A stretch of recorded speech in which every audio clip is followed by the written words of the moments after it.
Hello everyone, tonight I've got 10 special scary stories for all of you.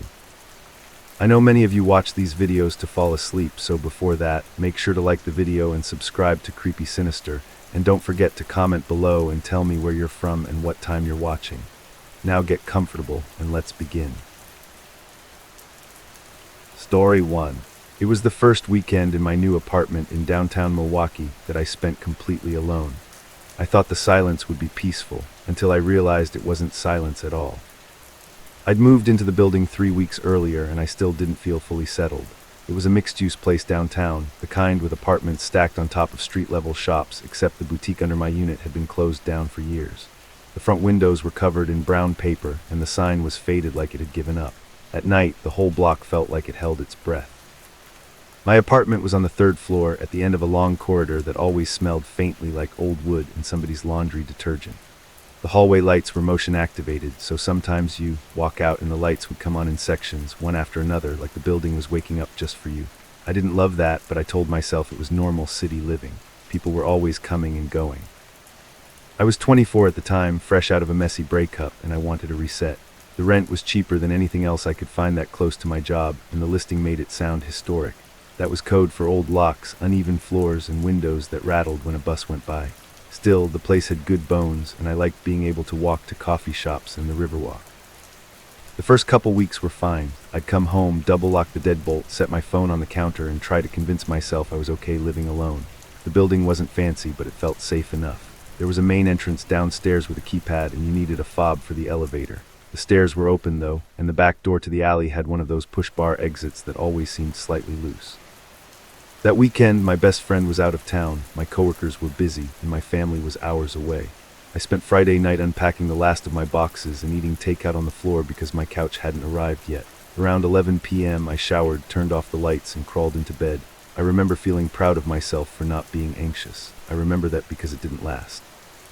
Sometime in the middle of the night, I woke up to a sound that didn't belong in a sleeping apartment. It was quiet but sharp, like a small piece of metal hitting another piece of metal.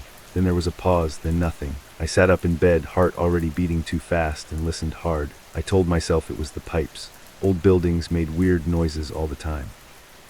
Then I heard it again, a soft click like a key turning, followed by that same pause. My eyes went straight to my bedroom door, even though it was open, and my brain started filling the dark with shapes that weren't there.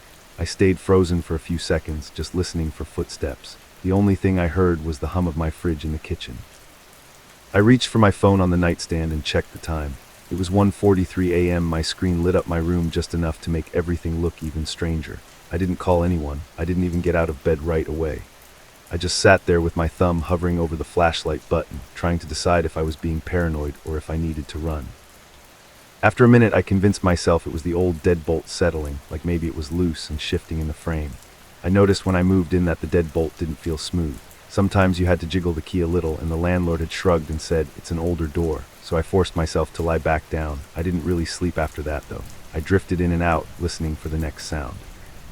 Saturday morning, I tried to laugh it off. I made coffee, opened my blinds, and let the gray Milwaukee light fill the living room.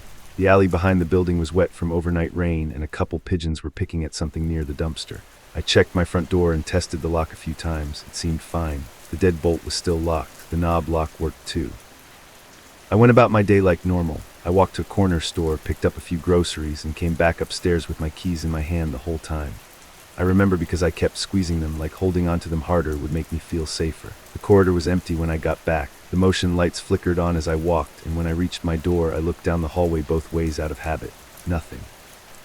That night I locked up early. I was on edge without wanting to admit it. Around 10:30 p.m., I turned on the TV for background noise, even though I wasn't really watching it. I left the kitchen light on. I checked the deadbolt twice before going to bed. I even pushed a chair up near the door, not wedged under the knob or anything dramatic, just close enough that if the door moved, I'd hear it scrape. I woke up again in the night to that same sound, click, pause, then the faintest shift, like the door had pressed in a tiny bit and stopped. My whole body went cold in an instant. I held my breath and listened, and for a second I thought I heard the chair move just slightly. My phone said it was 2:08 a.m., and suddenly I wasn't sleepy at all. This time I got out of bed. I moved slowly, like if I moved too fast, I'd make noise that would invite something closer. I took my phone in one hand and a heavy flashlight in the other that I kept in my nightstand. When I reached my bedroom doorway, I paused and listened again.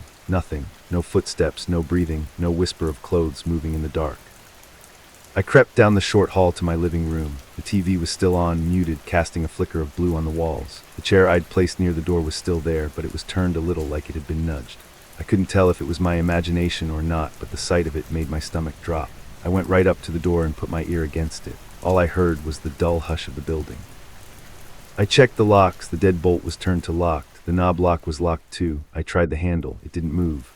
For a second I felt stupid. I was about to go back to bed when I noticed something small near the bottom of the door, almost hidden by the shadow of the chair.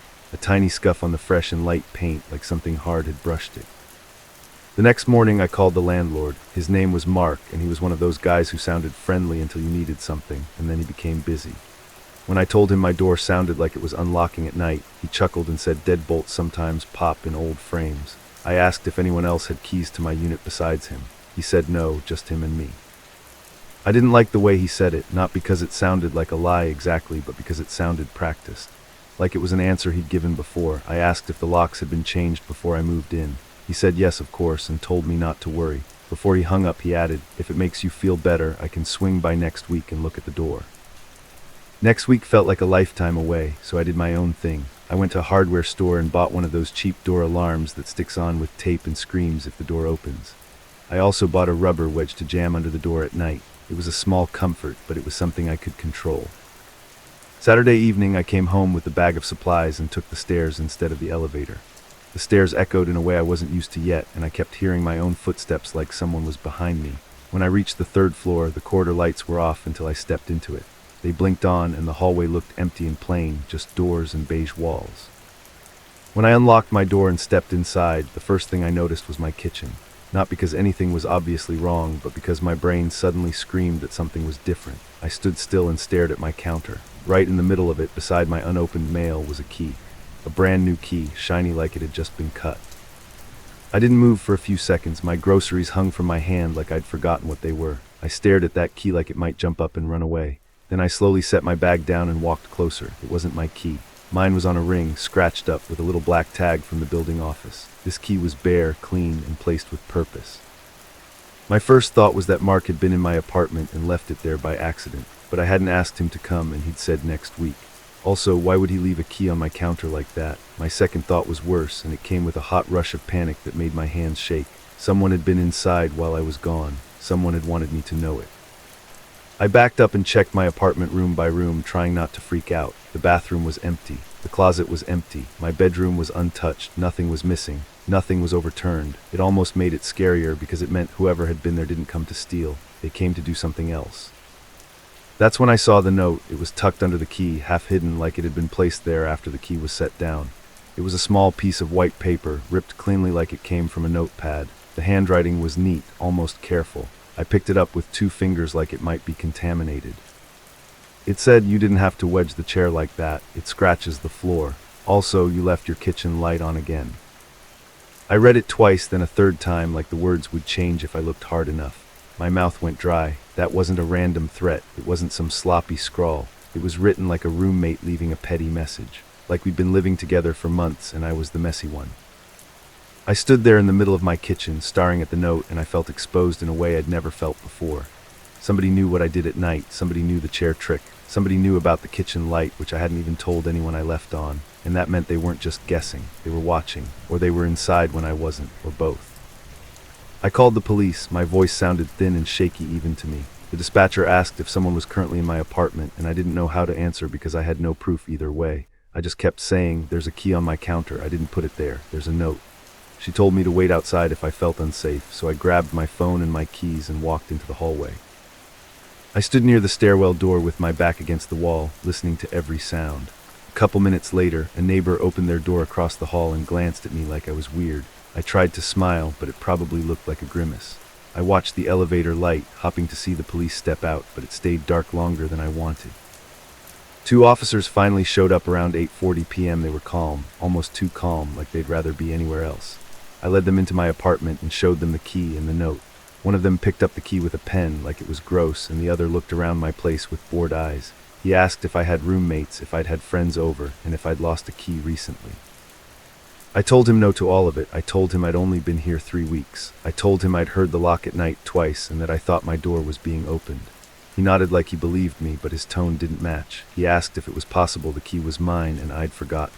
That made me angry in a way that almost made me cry. They checked my windows, they checked my closet, they checked under my bed. Of course they didn't find anyone. One officer said, could be the landlord. Some landlords enter without notice. I told them Mark said he hadn't. The officer shrugged and said I should talk to building management and maybe get a camera. Before they left, I asked if they could take the note or run fingerprints or something. One of them said, we can make a report, but unless there's forced entry or a clear suspect, there's not much we can do. He said it like he was reading it off a card. Then he handed the note back to me, like it was just trash someone littered in my kitchen. After they left, I sat on my floor with my back against the couch box and tried to breathe normally. I kept staring at my front door. The idea that someone could come in without breaking anything made my skin crawl. I installed the door alarm in the rubber wedge right away, hands shaking the whole time. Then I dragged my chair back near the door anyway, even after the note, because I didn't care about scratches anymore. That night I barely slept. Every time I drifted off, my brain would yank me back awake, convinced I'd heard something. When the hallway lights clicked on outside, I'd tense, thinking it meant someone was standing right there.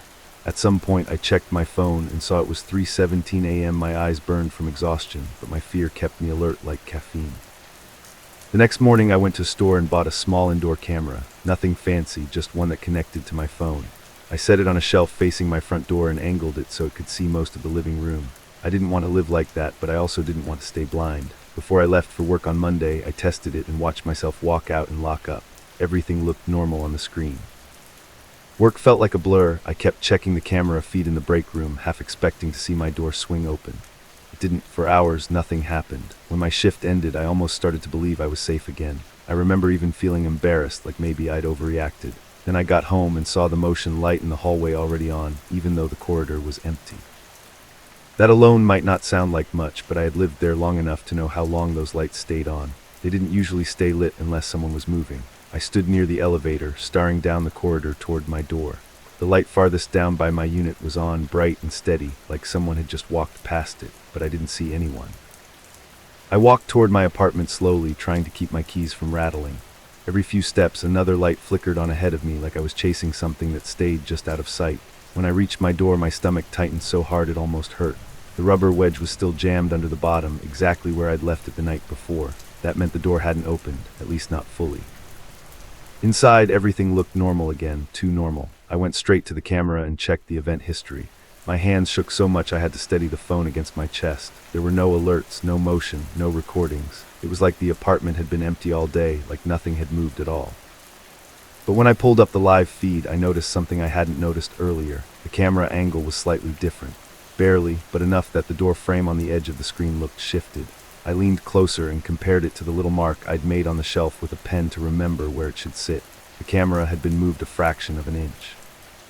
It hit me then, sharp and sickening. Someone could come in and not trigger it. Someone could step right up to it and tilt it away, or cover it, or turn it off, and they'd done that without leaving a single obvious sign. I stood in my living room and suddenly felt like I was in someone else's space, like I was renting a room in a place I didn't understand. I called Mark again, and this time I didn't care if I sounded rude. I told him I found a new key in my apartment. I told him about the note, and I told him my camera had been moved. He went quiet for a second, then said, "That doesn't make sense." I asked him again who had keys. He repeated, "Just me and you." I told him I wanted the locks changed immediately. He sighed like I was asking him to repaint the building. He said he could do it later this week, and that maybe I should calm down. That word, calm down, made my vision go blurry with anger. I said, "Someone is getting into my apartment." He said, "There's no way." That night I didn't stay there. I grabbed a bag and went to a coworker's place across town.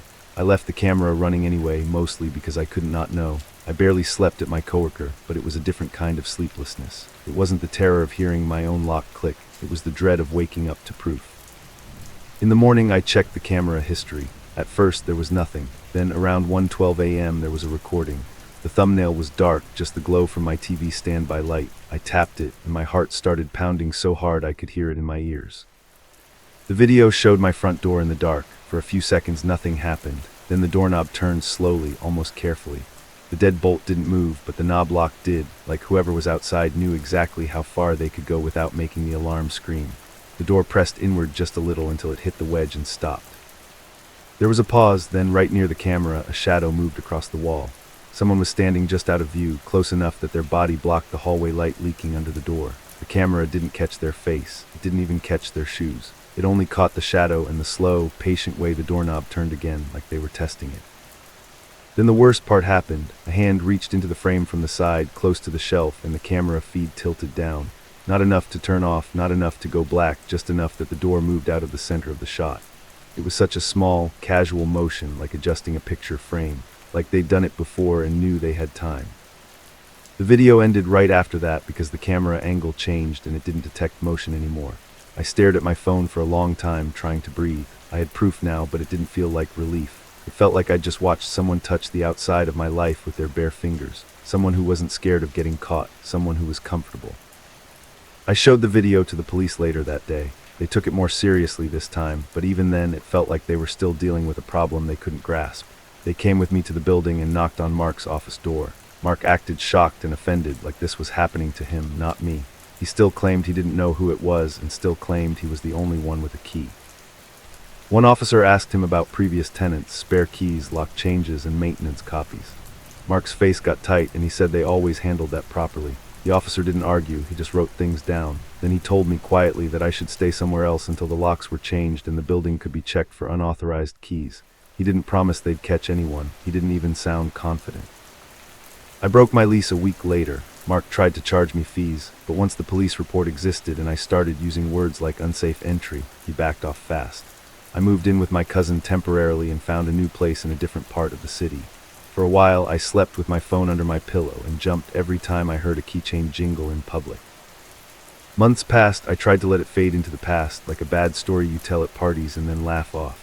But sometimes, late at night, I'd still imagine that slow doorknob turn. I'd still picture that shadow on my wall. It wasn't even the idea of someone breaking in that haunted me most. It was the comfort in it, the patience, the way it felt like they thought they belonged there. The last time I ever went back to that building was to pick up a piece of mail that had been forwarded wrong. I told myself it was fine because it was daytime and the street was busy. I walked up the stairs to the third floor anyway because I didn't trust the elevator and the corridor lights still flickered on in sections like always. When I reached my old door, I saw it had a new lock, a newer deadbolt, shiny, like someone had finally bothered to upgrade.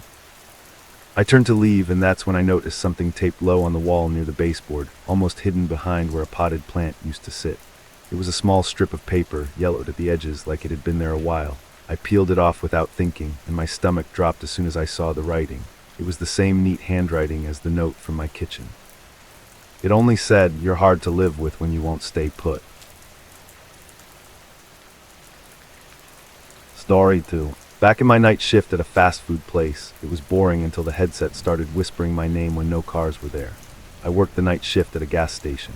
I used to think the scariest thing I'd see was a drunk customer. I was wrong. I was 19 at the time, working overnights at a 24-hour burger place that shared a building with a gas station off Route 9 in New Jersey.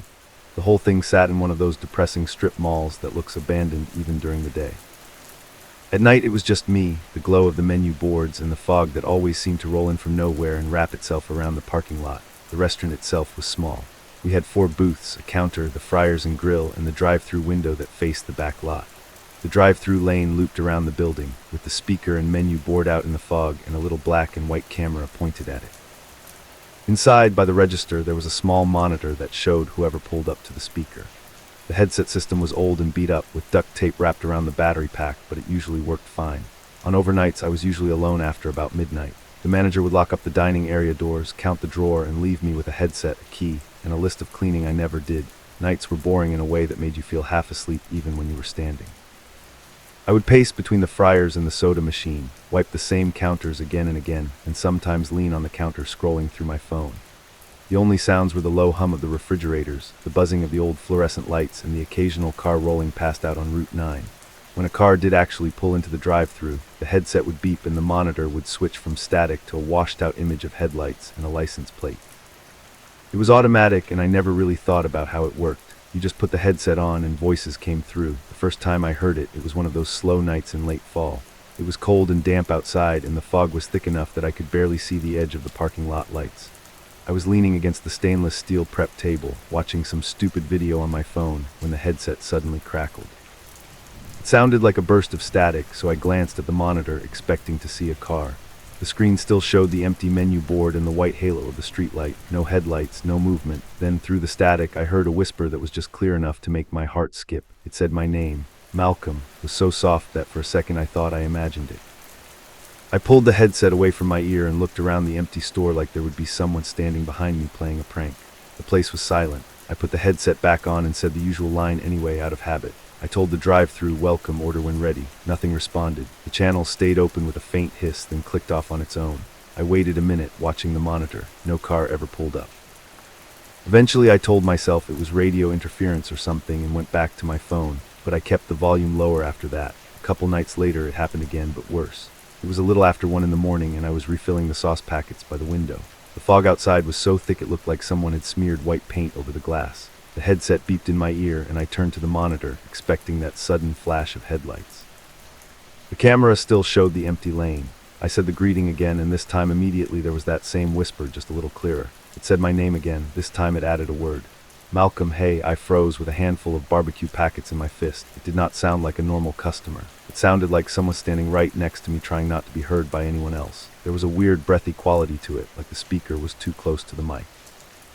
I remember my skin crawling because I could hear the shape of a mouth in the sound. I tried to play it off. I asked if they wanted to place an order. No response, just a faint crackle, and then the channel clicked off again. I stepped around the corner and looked out the side door window that faced the start of the drive-through lane. The asphalt was empty, just shiny with moisture under the streetlights. I mentioned it to my manager, Kim, the next night when she was doing inventory in the back. I told her the headset was picking up some weird interference and asked if the system was connected to anything outside the restaurant. She barely looked up from her clipboard.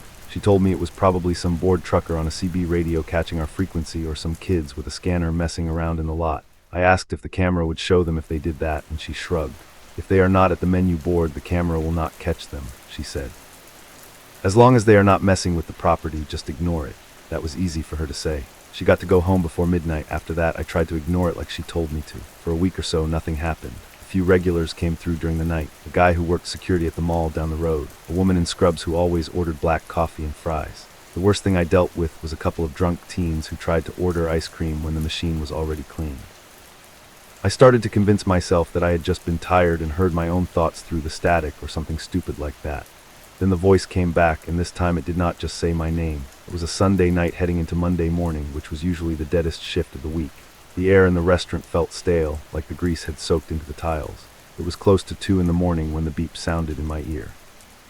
I glanced up expecting another regular, but the monitor still showed the empty lane and the blurry menu board. Before I could say my greeting, the whisper slid into my ear, smooth and calm. "Do not drop those fries." I stopped mid-step, realizing I was holding a metal fry basket in one hand, about to dunk it into the oil. I had not even decided to cook more yet. I was still mentally counting the fries in the warmer when it spoke. I stood there, my eyes flicking back and forth between the bubbling oil and the monitor. I asked who it was, trying to keep my voice steady. The whisper let out a sound that could have been a quiet laugh or just another burst of static. Then it said, "You are going to burn them."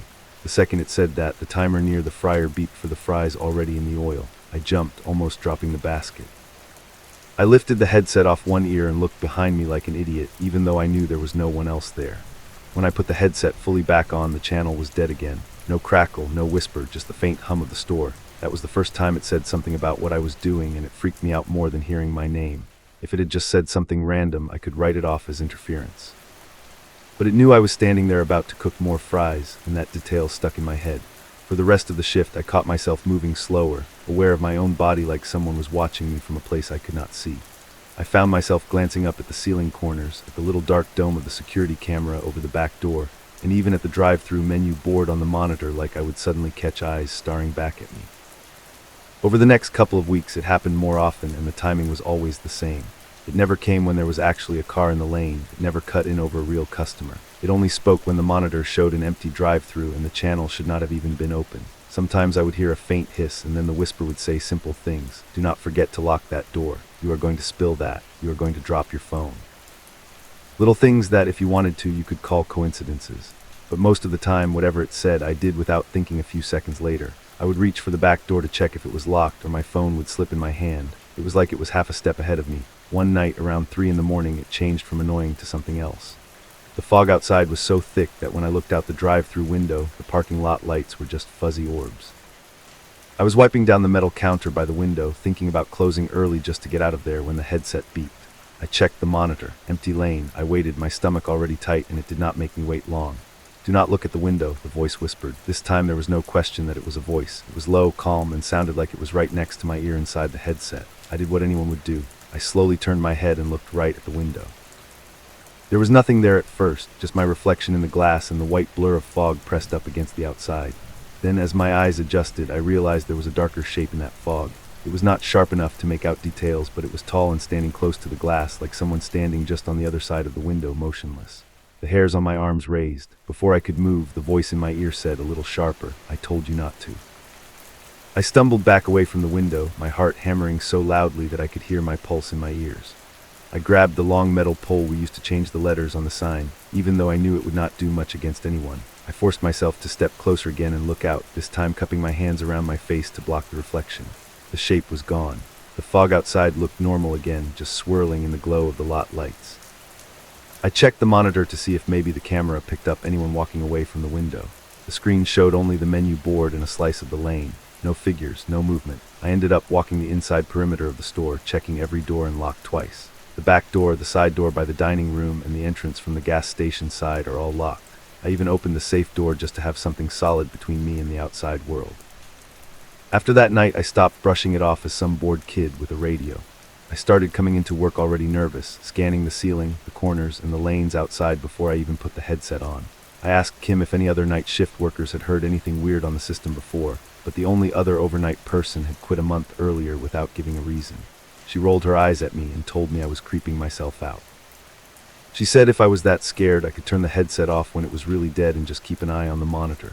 So one night I tried that. I took the headset off and hung it on the hook, leaving the base unit on. I figured if a car pulled up, I would see the headlights and grab it. Around 1:30 in the morning, I was in the back stocking cups when I heard the beep. Only it was not in my ear. It came from the headset hanging by the window. The base unit light blinked and the channel opened on its own. From across the room I could hear the faint hiss of static, and then even without it pressed against my ear I heard my name come through. Malcolm. It was louder this time, clearer. I stared at the headset like it was something alive, then it spoke again, and this time it was not talking about fries or doors. "You are going to walk to the cooler now." Walk-in cooler was in the back, past the mop sink and the back door. It was the one place in the store where you could not hear much outside noise because the door was so thick. I stood there, frozen, realizing that I had actually been on my way to restock the lettuce from that cooler before the beep interrupted me. The fact that it knew not just what I was doing but also where I was about to go made my chest feel tight.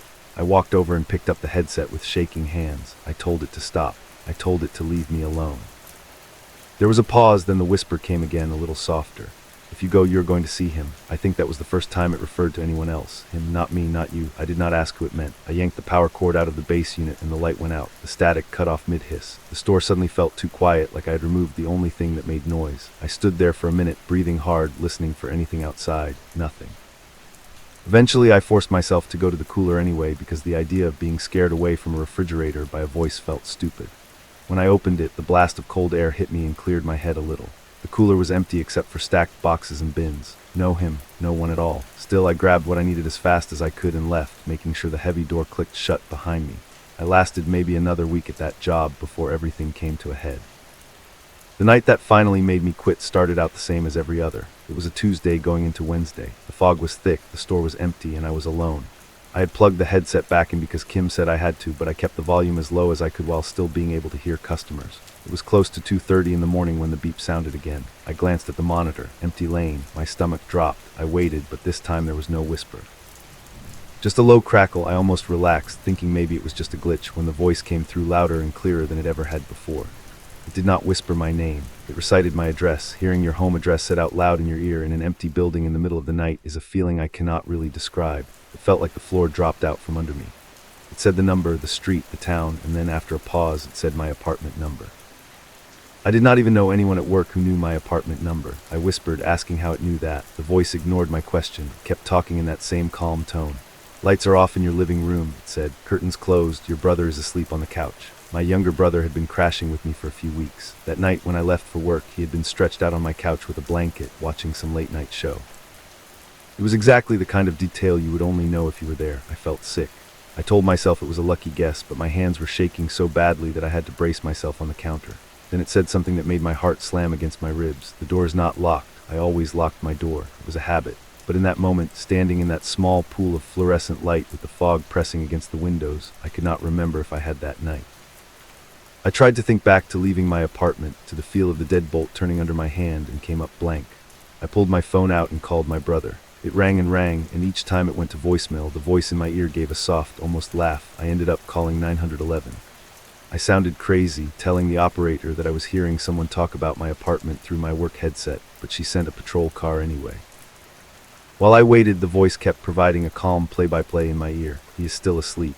Someone is at the door. He is waking up now. I wanted to rip the headset off, but I could not. It felt like if I took it off, I would miss something important. It was like listening to a game where you know the losing side is someone you care about. I could not see anything, but in my mind, I pictured my brother stumbling to the door half asleep while someone stood on the other side. The police got there faster than I expected. One officer came to the restaurant to talk to me while the other went to my address. I must have looked wild because the officer kept his distance, like he was not sure if I was drunk or high. I kept the headset on while I was talking to him. I would answer his questions and then pause when the voice spoke, trying to piece together what was happening. At one point, while the officer was asking for my brother's full name, the voice in my ear said, "He is looking out the peephole." A second later, my phone buzzed in my pocket. It was a text from my brother, sent to our group chat with my mom in it. All it said was, "Did you send someone to the apartment?" I did not answer the text. I called him again instead. This time he picked up, whispering that someone had been knocking on the door for a few minutes, but when he looked through the peephole, there was no one there. I told him to stay away from the door and that the police were on their way up. While I was talking, the voice on the headset went quiet for the first time since it started describing my apartment. The channel stayed open, but no sound came through. The silence from it somehow felt worse than the commentary. A few minutes later, the officer at my place radioed in that everything looked fine, that the door was locked when he got there, and that my brother was safe, just freaked out. They filed it as a suspicious person call, checked the hallway cameras in my building, and did not find anyone. The officer at the restaurant told me that maybe someone had the wrong door or my brother imagined the extra knocks half asleep. When I mentioned the voice on the headset knowing my address, he gave me that look again. The one where they are trying to decide if you need help or a breathalyzer.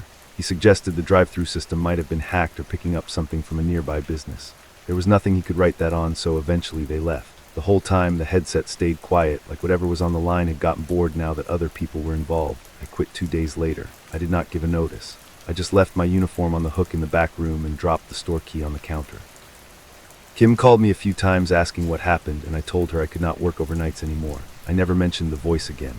My brother moved out of my apartment a week later and went back to stay with our mom.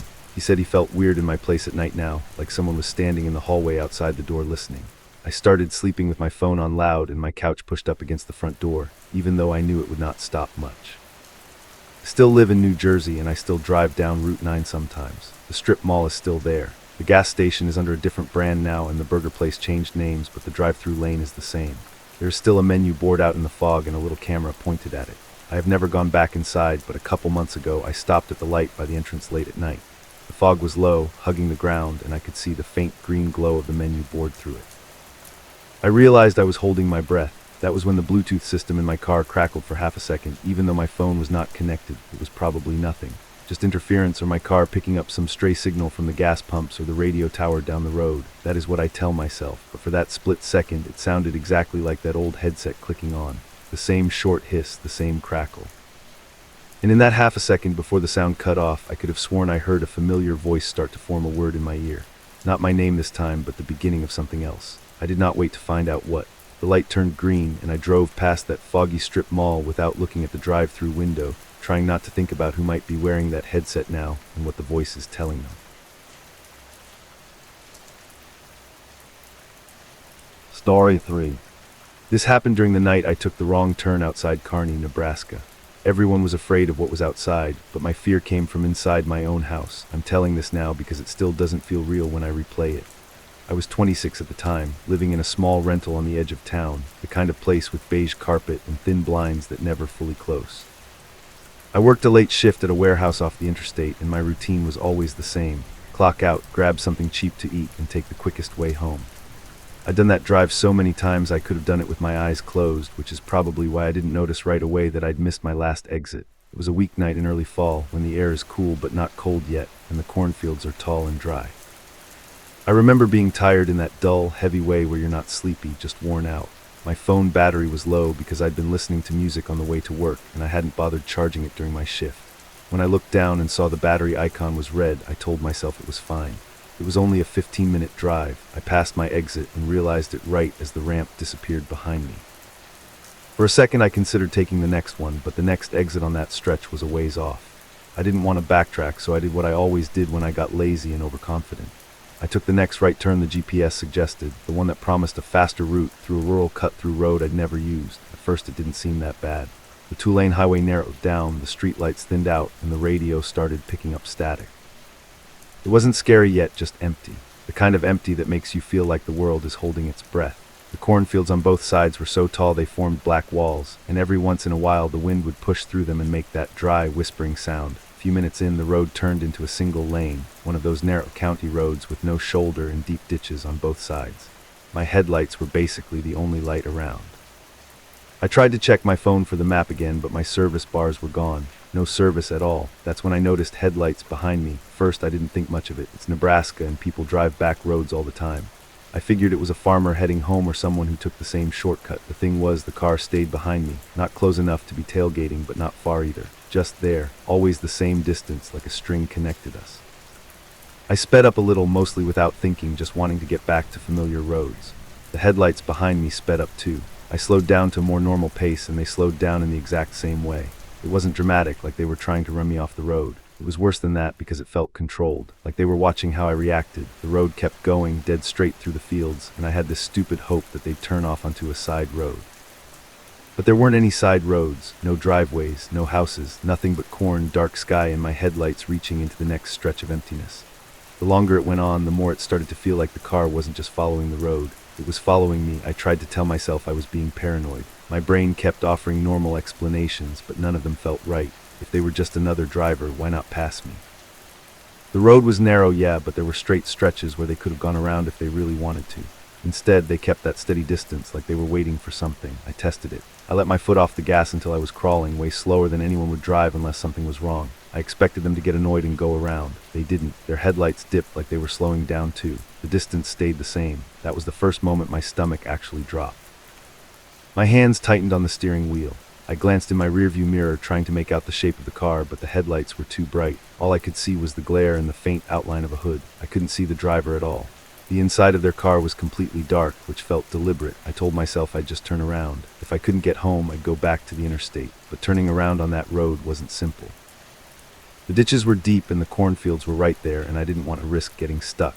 Still, the idea of staying on that road with that car behind me felt worse. I kept driving, hoping the GPS had been right and this would connect back to a main road soon. The longer I drove, the more my mind started to latch onto little details, like how the headlights weren't bouncing the way mine were when I hit bumps. Their car was moving smoothly, which didn't make sense for that road. Like they knew every dip and crack and were adjusting perfectly. And I realized something else too. They weren't using high beams, but their headlights were bright enough that they had to be newer. That meant it wasn't some old farm truck. It was someone who came out here on purpose. A few minutes later, the road curved and dipped slightly, and my headlights caught something up ahead that made me sit up straight. A car, parked on the side of the road, half in the ditch, like it had pulled over in a hurry. Its hazard lights weren't on, its interior was dark, and right as I got closer, I saw the driver's door was open. I slowed down instinctively because that's what you do when you see something like that. The second I slowed down, the car behind me slowed too. I was suddenly aware of how quiet everything was, like even the insects had stopped. As I rolled past the parked car, my headlights swept across it, and I saw there was no one in the seat. No movement, nothing. Just an open door facing the cornfield. I didn't stop, I didn't even hesitate. I kept going, and my heart was beating hard enough that I could feel it in my throat. In my mirror, I watched the headlights behind me pass that parked car without slowing any extra. Like they already knew it was there, like it wasn't a surprise. That's when it hit me that the parked car could have been bait, a reason to make someone stop. A reason to make someone get out, look around, and become a target on a road with no lights and no witnesses. And the car behind me wasn't reacting like a normal person would. They weren't cautious, they weren't curious. They were steady, patient. I reached for my phone and tried to call 911 anyway, even though I knew it wouldn't work. The screen showed no service and the call wouldn't go through. I tried again and again, like somehow the universe would reward me for trying hard enough. Nothing. I set the phone back down and felt this cold, helpless anger rise in me. My mind started flipping through options. I could keep going and hope the road came out somewhere. I could stop and let them pass, but I already knew they weren't going to pass unless I was fully stopped. I could pull into the ditch and try to hide, but then I'd be stuck. None of the options felt like an answer. They all felt like ways to lose. Then the headlights behind me got a little closer, just a little. The distance shrank and I felt the pressure of it, not an aggressive tailgate, just a nudge. Like they wanted me to know they could close the gap whenever they wanted. I sped up and my car hit a rough patch where the tires bounced slightly on loose gravel. The cornfields blurred at the edges and my headlights shook. The car behind me stayed smooth, still closing in. That's when I realized they weren't struggling with the road at all. They were comfortable out here. Ahead, the road narrowed even more because of construction cones, the cheap orange ones that look like they've been there for months. They forced me into a tighter line, closer to the ditch. I slowed a bit because I didn't want to hit anything, and right away the headlights behind me matched my speed. I felt trapped between the cones and the unseen person behind me. I went around the last cone and looked up, and my headlights hit something that made my breath catch, a shape across the road. At first I thought it was a fallen branch, but then I saw it was a strip of something dark and low, stretched from one side of the ditch to the other. It looked like a chain or a rope or maybe even a thick cable. My body reacted before my brain did. I slammed the brakes, not hard enough to skid, but hard enough that my seatbelt locked. The car behind me stopped too, perfectly, like they'd been expecting it. My headlights lit up that dark strip across the road, and I realized it was a heavy tow strap. The kind people used to pull trucks out of mud. I sat there with my foot shaking on the brake, staring at it. The tow strap wasn't tied to anything visible. It just disappeared into the corn on both sides, like someone was holding it there. And then right in front of my car, the strap lifted slightly, just an inch or two, and went tight. Someone was on the other end of it. I didn't think. I threw the car into reverse. The tires kicked gravel and my engine whined, and I backed up fast enough that my heart felt like it was floating. The headlights behind me stayed in place for a second, like they were deciding what to do. Then they moved forward, not chasing me, but rolling slowly toward where the strap was. I backed up until the curve in the road swallowed the view ahead. I couldn't see the strap anymore, but I could still see those headlights. They were still pointed forward, still calm.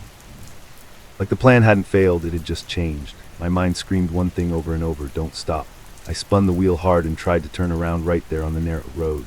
I felt the front tires dip toward the ditch, and for a terrifying second I thought I'd slide in and get stuck. But the gravel held barely, and I managed to swing the car around in a messy three-point turn.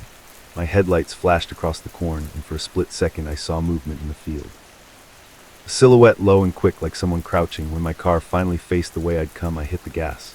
I didn't care about the speed limit. I didn't care about my tires. I just wanted distance. In my mirror, the headlights snapped around and followed. They didn't hesitate. They didn't need to decide. They were already committed. I drove like my life depended on it, because it did. The road was still narrow and still lined with ditches, and my hands were slick on the steering wheel. The cornfields felt like they were closing in. The car behind me stayed on me, closer now, and I could see their headlights bounce slightly as they sped up. That was the first time they looked anything like a normal driver. It was also the first time I felt sure they were angry. After a few minutes of this, my phone buzzed weakly. One bar of service flickered on, then off. It was like the world was teasing me. I kept glancing down, waiting for it to come back. When it finally showed 2 bars, I didn't even think about calling 911 first. I called my friend Marco because he lived closer to the edge of town and I knew he'd pick up. He answered groggy and confused, and I rushed out the words. I told him I was on some back road. I had no idea where, and a car was following me. I could hear myself sounding crazy, but I didn't care. Marco got sharp immediately and asked what road I was on. I looked around like the answer would be written in the corn. There were no street signs, no landmarks, just darkness and my headlights. Marco told me to stay on the line and keep driving toward any lights I saw. He told me if I saw a house, don't stop, just honk and keep going. His voice was steady, but I could hear strain under it, like he was trying not to panic me.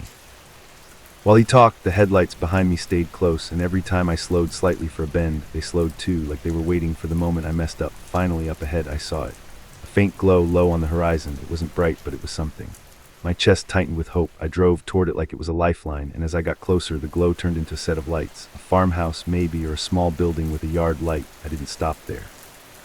I didn't want to be trapped in someone else's driveway with that car behind me. But as I passed, I laid on the horn, long and loud, a desperate sound that felt wrong in all that quiet.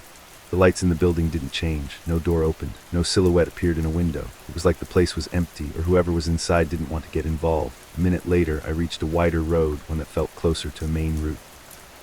There was an actual stop sign, reflective and bright in my headlights, and a green street sign I couldn't fully read because I was going too fast. I turned hard onto the wider road, tires skidding a little, and for a second I thought I'd lose control. But the car behind me turned too smoothly, still right there. My phone's service got stronger, and I hung up on Marco to call 911. When the dispatcher answered, my voice came out shaky. I told her where I was as best I could, reading off whatever street signs I passed, and I told her a car was following me and someone had tried to block the road with a strap.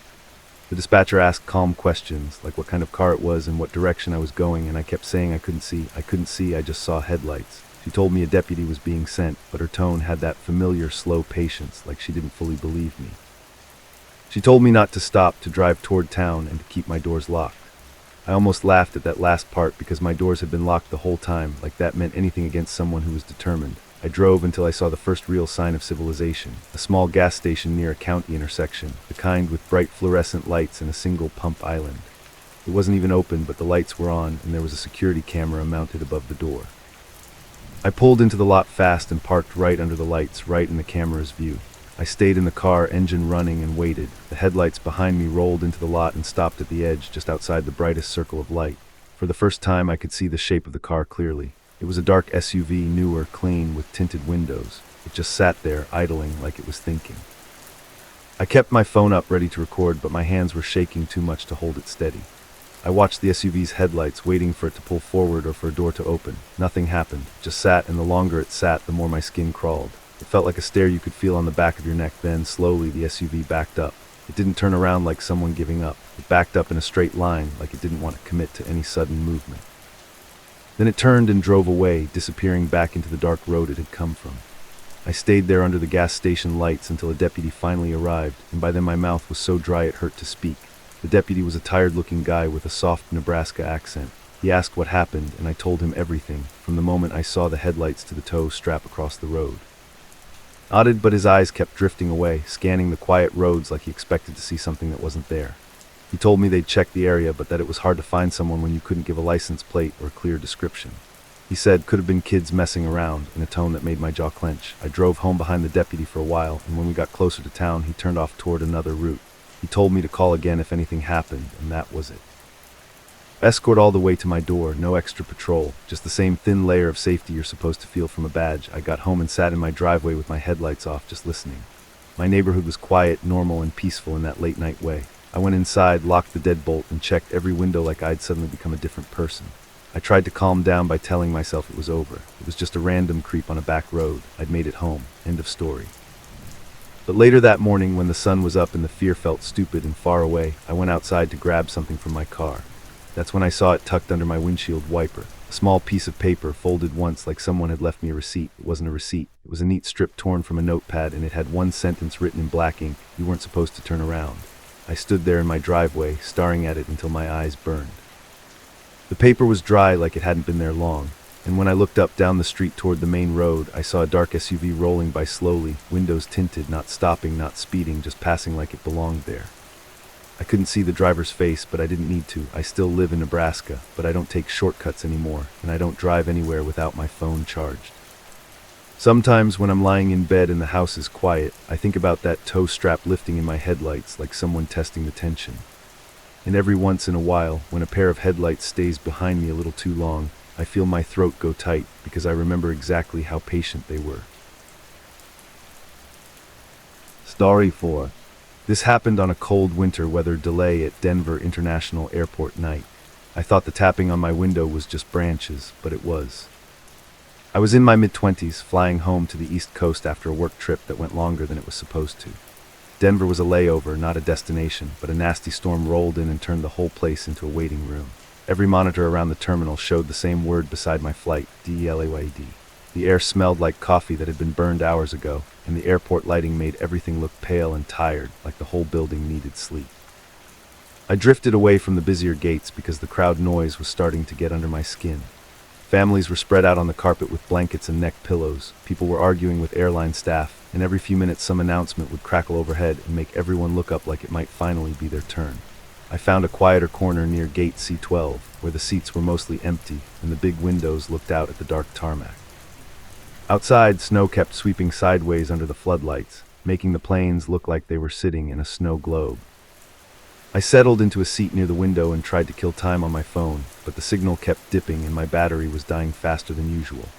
I watched the ground crew in reflective jackets move like slow, bright insects between luggage carts. Every now and then, something would tap lightly against the glass behind me, and I barely noticed it at first. It sounded like a small, quick knock, and in my head I wrote it off as ice pellets or wind-blown debris. When you're stuck in an airport long enough, you start explaining everything away just so you don't feel like you're losing it. That's when a little boy sat down beside me like he'd been there the whole time. He was maybe 7 or 8, wearing a puffy blue jacket that looked a size too big. His hair was dark and messy, and his nose was red like he'd been sniffling. He didn't look panicked the way lost kids usually do. If anything, he looked tired in the same resigned way everyone else did, like the delay had worn him down until he didn't have the energy to be scared anymore. He turned his head toward me and asked, in a small, polite voice, if I had seen his mom. It wasn't a weird question on its own. Airports are full of kids who wander a few feet too far and suddenly realize they can't find the adult they were following. I told him I hadn't, and I asked him what she looked like. He shrugged, like the answer was too big to fit into words, then said, "She has a red scarf. She told me to sit right here." I glanced around the seating area. There were a handful of people scattered nearby, but no one who seemed like they were with him. No frantic mom looking under chairs, no dad walking fast with that tight look on his face. It was just us, the snow outside, and the distant hum of the terminal. I asked him what his mom's name was, and he frowned like he was thinking hard. "Mom," he said, like that should have been enough. I smiled a little and tried to keep it calm. I told him we should probably go over to the gate counter or find an airport employee because they could help him find her faster. He immediately shook his head, not in a dramatic way, just a quiet, stubborn no, like he'd been told not to do that. "She said don't go anywhere," he whispered. "She said they'll call our flight soon." That word "soon" hit me in a strange way, not because it was creepy, but because it sounded like something someone says when they've been waiting forever.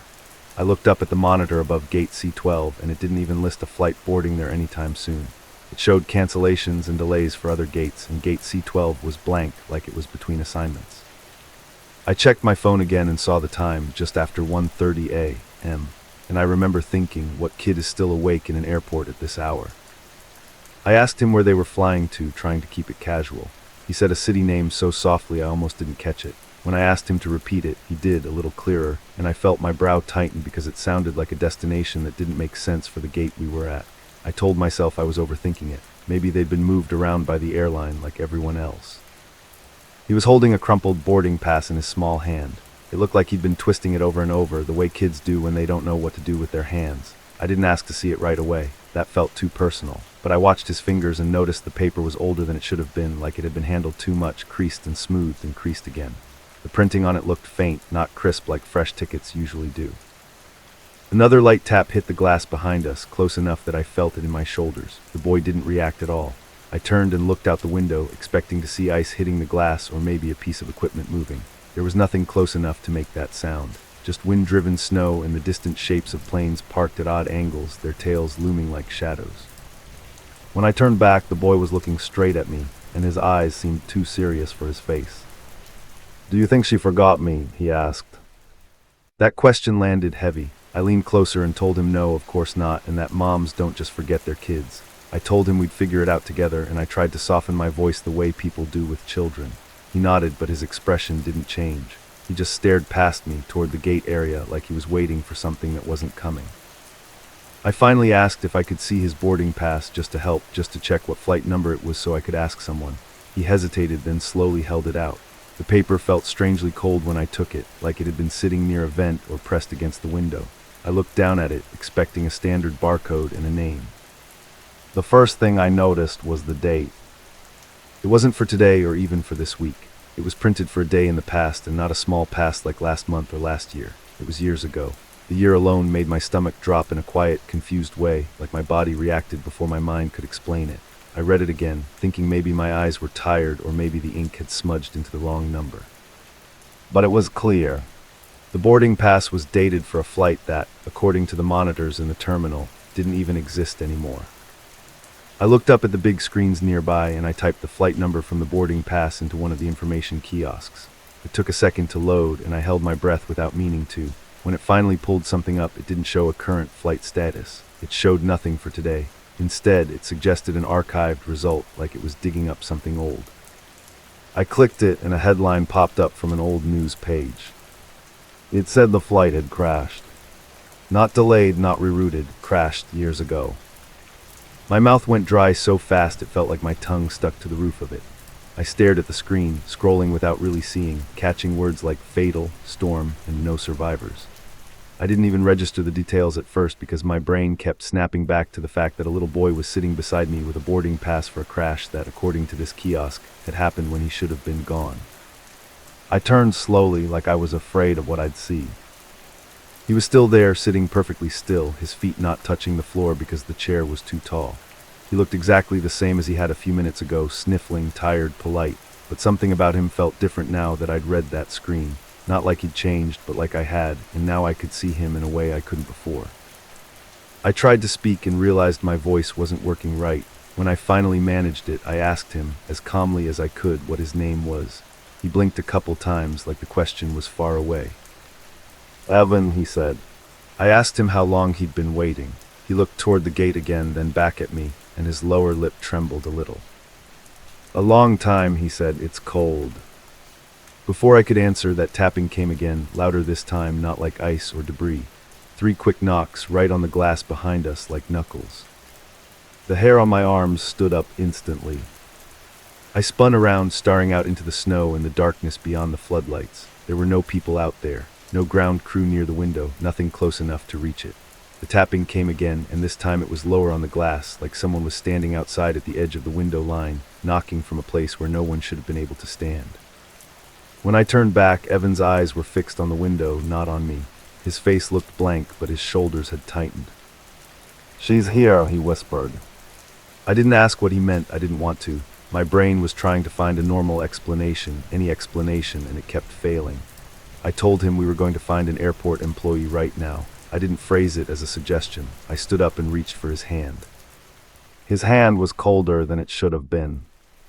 It wasn't just cold like a kid who'd been in a drafty terminal. It was the kind of cold you feel when you touch metal in winter, the kind that makes your skin recoil. I almost let go out of instinct, but I forced myself to hold on. Evan slid off the chair and stood beside me, and for a second I had this awful thought that he seemed lighter than a child should be, like there wasn't much weight to him at all. We walked toward the gate counter, and I glanced around, expecting someone to notice a grown man leading a child away. But nobody looked up. People were glued to phones, sleeping upright, staring at screens. It was like we were moving through a bubble that didn't touch the rest of the airport. At the counter, there was no airline agent. The podium was empty, the computers dark. I saw a security desk further down, and I headed toward it instead. Evan kept pace, silent, and I kept looking down at him like I needed to confirm he was still real.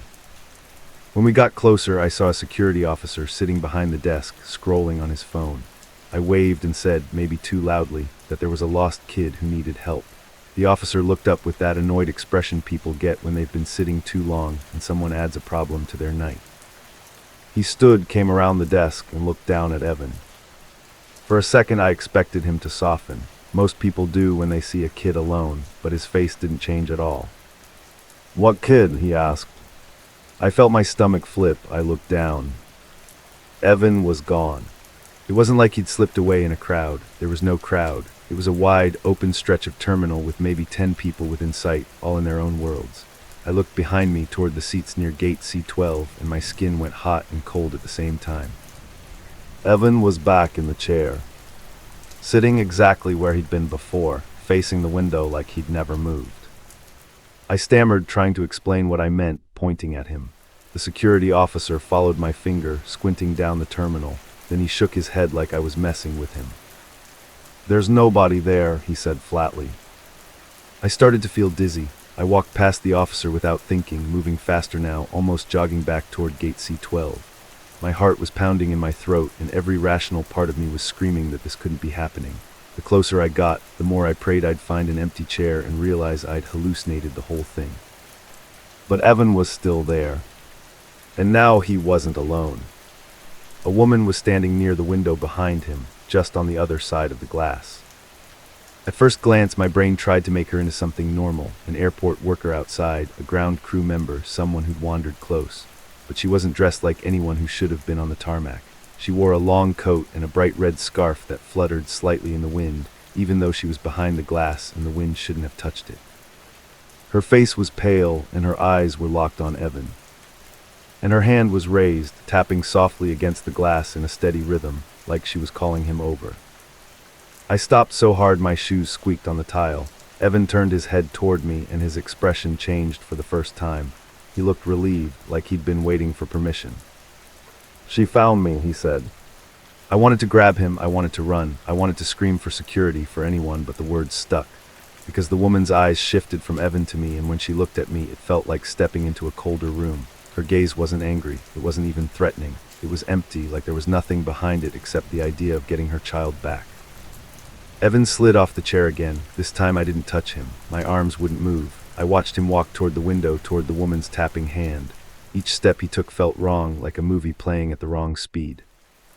He reached the glass and lifted his small hand, and his fingers pressed against it. The tapping stopped.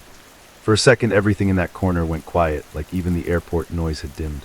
Evan leaned forward, his forehead touching the window, and the woman leaned down too. Their faces were inches apart, separated by a thin sheet of glass that suddenly felt like the only thing keeping the whole world normal. Then, in the reflection of the window, I saw something that made my stomach drop harder than the boarding pass ever did. Behind Evan, in the dark reflection, there were rows of seats that weren't there.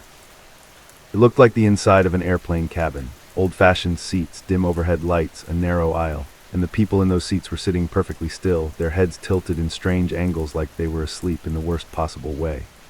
I couldn't see faces clearly, but I could see the shapes of bodies strapped in, motionless, as if frozen in the moment before impact. The reflection shouldn't have been possible. The window should have reflected the terminal behind me, the bright lights, the tile, the empty chairs. Instead, it reflected a different place entirely, like the glass had turned into a screen showing a memory that never stopped playing. Evan turned his head slightly, like he could sense me looking. His eyes met mine through the reflection, and they were filled with something that wasn't childish at all. "Don't miss your flight," he said quietly. Then he stepped closer to the window, and his outline blurred for just a second, like heat shimmer. The woman's red scarf fluttered again, and the tapping resumed once, one single knock, soft and final. And Evan was gone. Not in the way a kid runs off, gone like he'd never existed. The chair was empty. The air beside the window felt colder, and the only proof I had that he'd been there at all was the boarding pass still crumpled in my hand. I stood there long enough that my legs started to shake. Finally, I forced myself to walk back to the security desk, gripping that paper like it was a lifeline. The officer looked up again, clearly expecting me to apologize for wasting his time. I told him in a voice that didn't sound like mine that I needed him to come with me to gate C12. I showed him the boarding pass and told him there was a child who needed help. He glanced at it, and for the first time his expression changed. Not to concern, to discomfort. He didn't take the paper from me. He barely touched it, like he didn't want to. He asked where I got it, and when I started to explain, his eyes flicked down the terminal and back to me. "Sir," he said, lowering his voice, "you need to come with me." He brought me into a small office area nearby and asked for my ID, my boarding pass, and what flight I was supposed to be on. He asked if I'd been drinking. He asked if I'd taken anything. I kept trying to steer the conversation back to Evan, to the woman, to the tapping, but every time I did, he tightened up and redirected me like he'd heard it before and didn't want to. Finally, I told him to pull the security camera footage. I said, "He was right there. Check the cameras, you'll see him." The officer hesitated, then stepped out and came back with another staff member who looked like a supervisor. They spoke quietly to each other, and I caught only fragments, but one phrase stuck out. "Not again." They left me alone for a few minutes that felt like an hour. When they came back, the supervisor told me the cameras in that corner had been glitching all night because of the weather, and that they couldn't see anything clearly. He said it like he was reading from a script. Then he suggested I move to a different gate area until my flight boarded, and he said it would be better if I didn't cause panic. I asked him point blank if other people had seen the kid before. His eyes stayed on my shoulder, not on my face. "There's no kid," he said. "You're tired. Go sit somewhere with more people." I wanted to argue. I wanted to shove the boarding pass into his hands and force him to look at the date again. But something about the way he avoided my eyes made me feel like pushing would only make it worse. Like there were certain things they didn't want said out loud in an airport full of stranded travelers.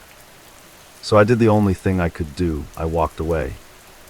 I found a crowded seating area near another gate and stayed there until my flight finally boarded close to dawn. I didn't sleep.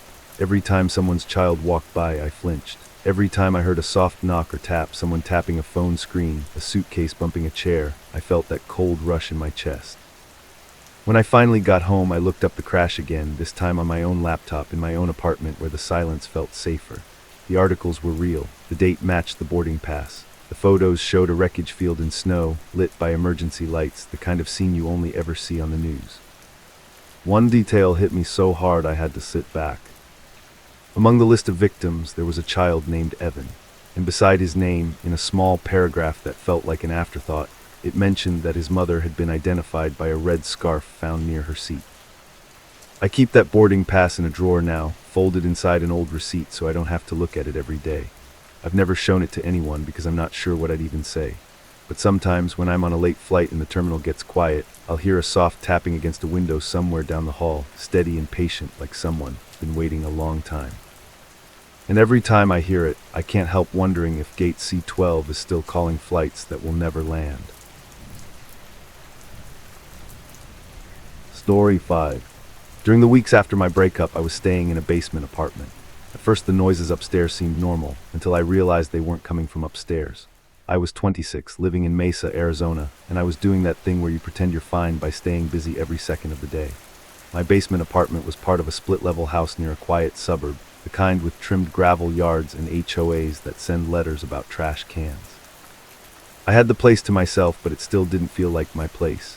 It felt like somewhere I was hiding until my life went back to normal. Most nights I could hear the family upstairs walking around, closing cabinets and laughing at the TV.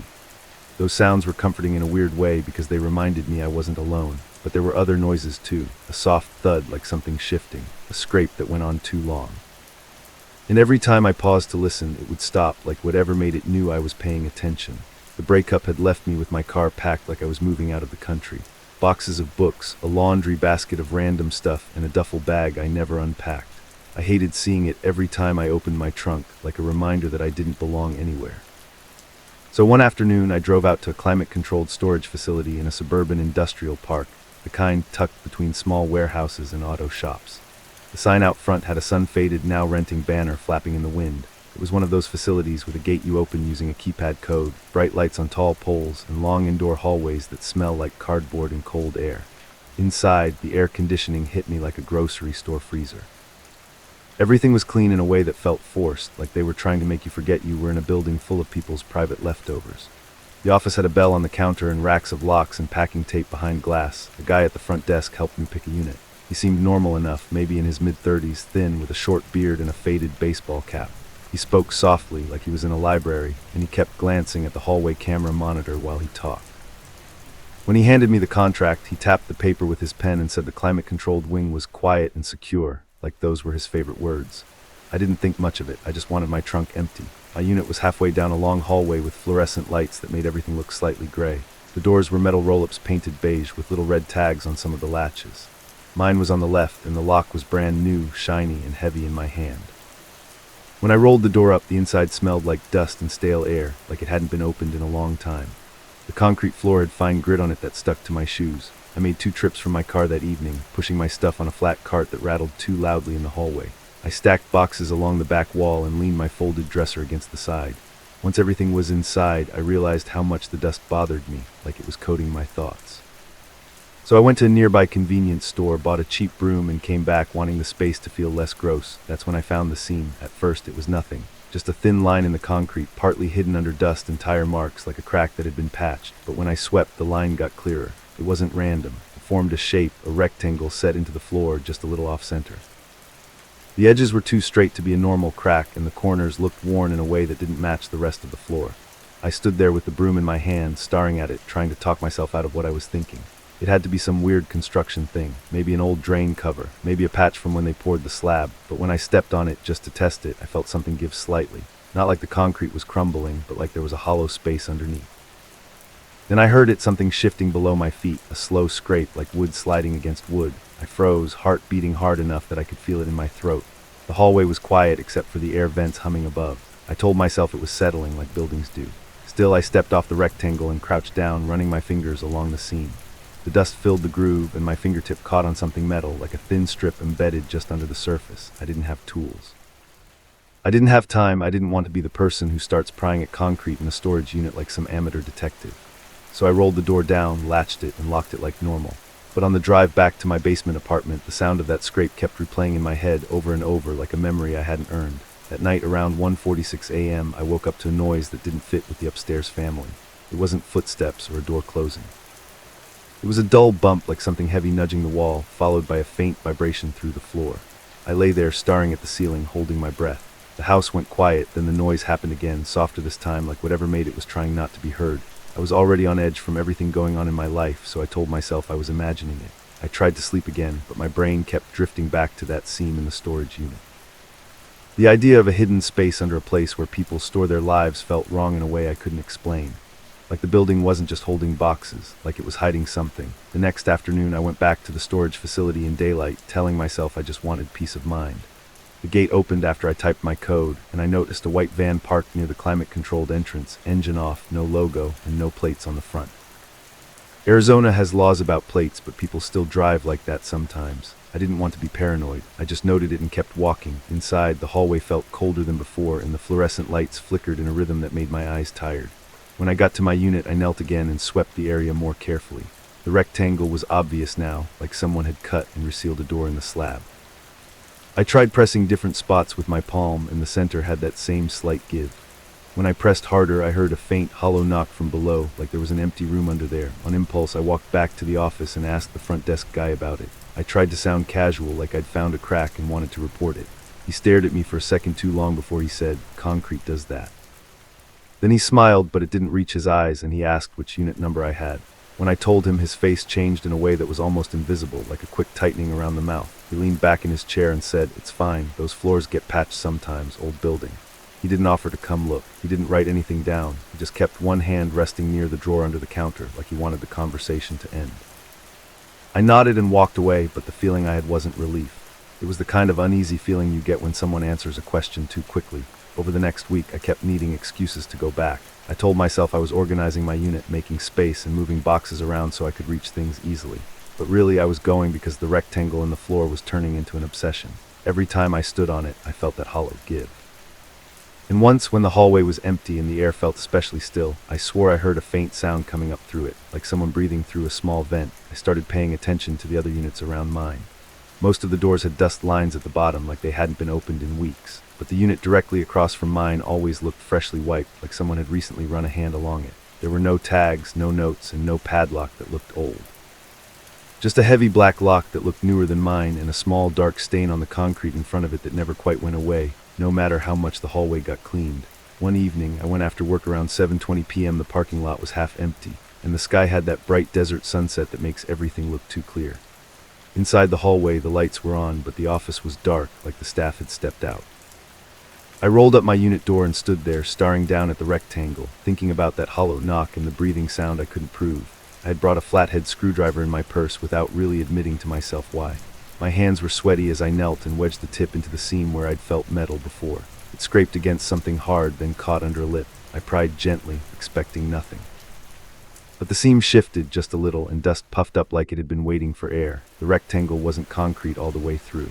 It was a panel set into the slab, covered with a thin layer of cement like icing. Under that there was metal, and the panel had a hinge on one side. When it moved, I felt a wave of cold air rise from underneath, colder than the hallway, with a smell like damp fabric and old sweat. My stomach turned so fast I almost stood up and ran without thinking. I lifted it a few inches, just enough to see darkness below, and something down there moved.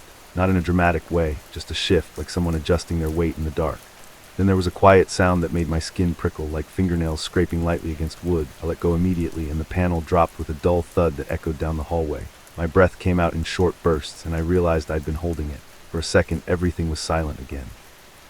Then from inside my unit, from below the floor, I heard a muffled knock, slow and deliberate, like someone was answering me.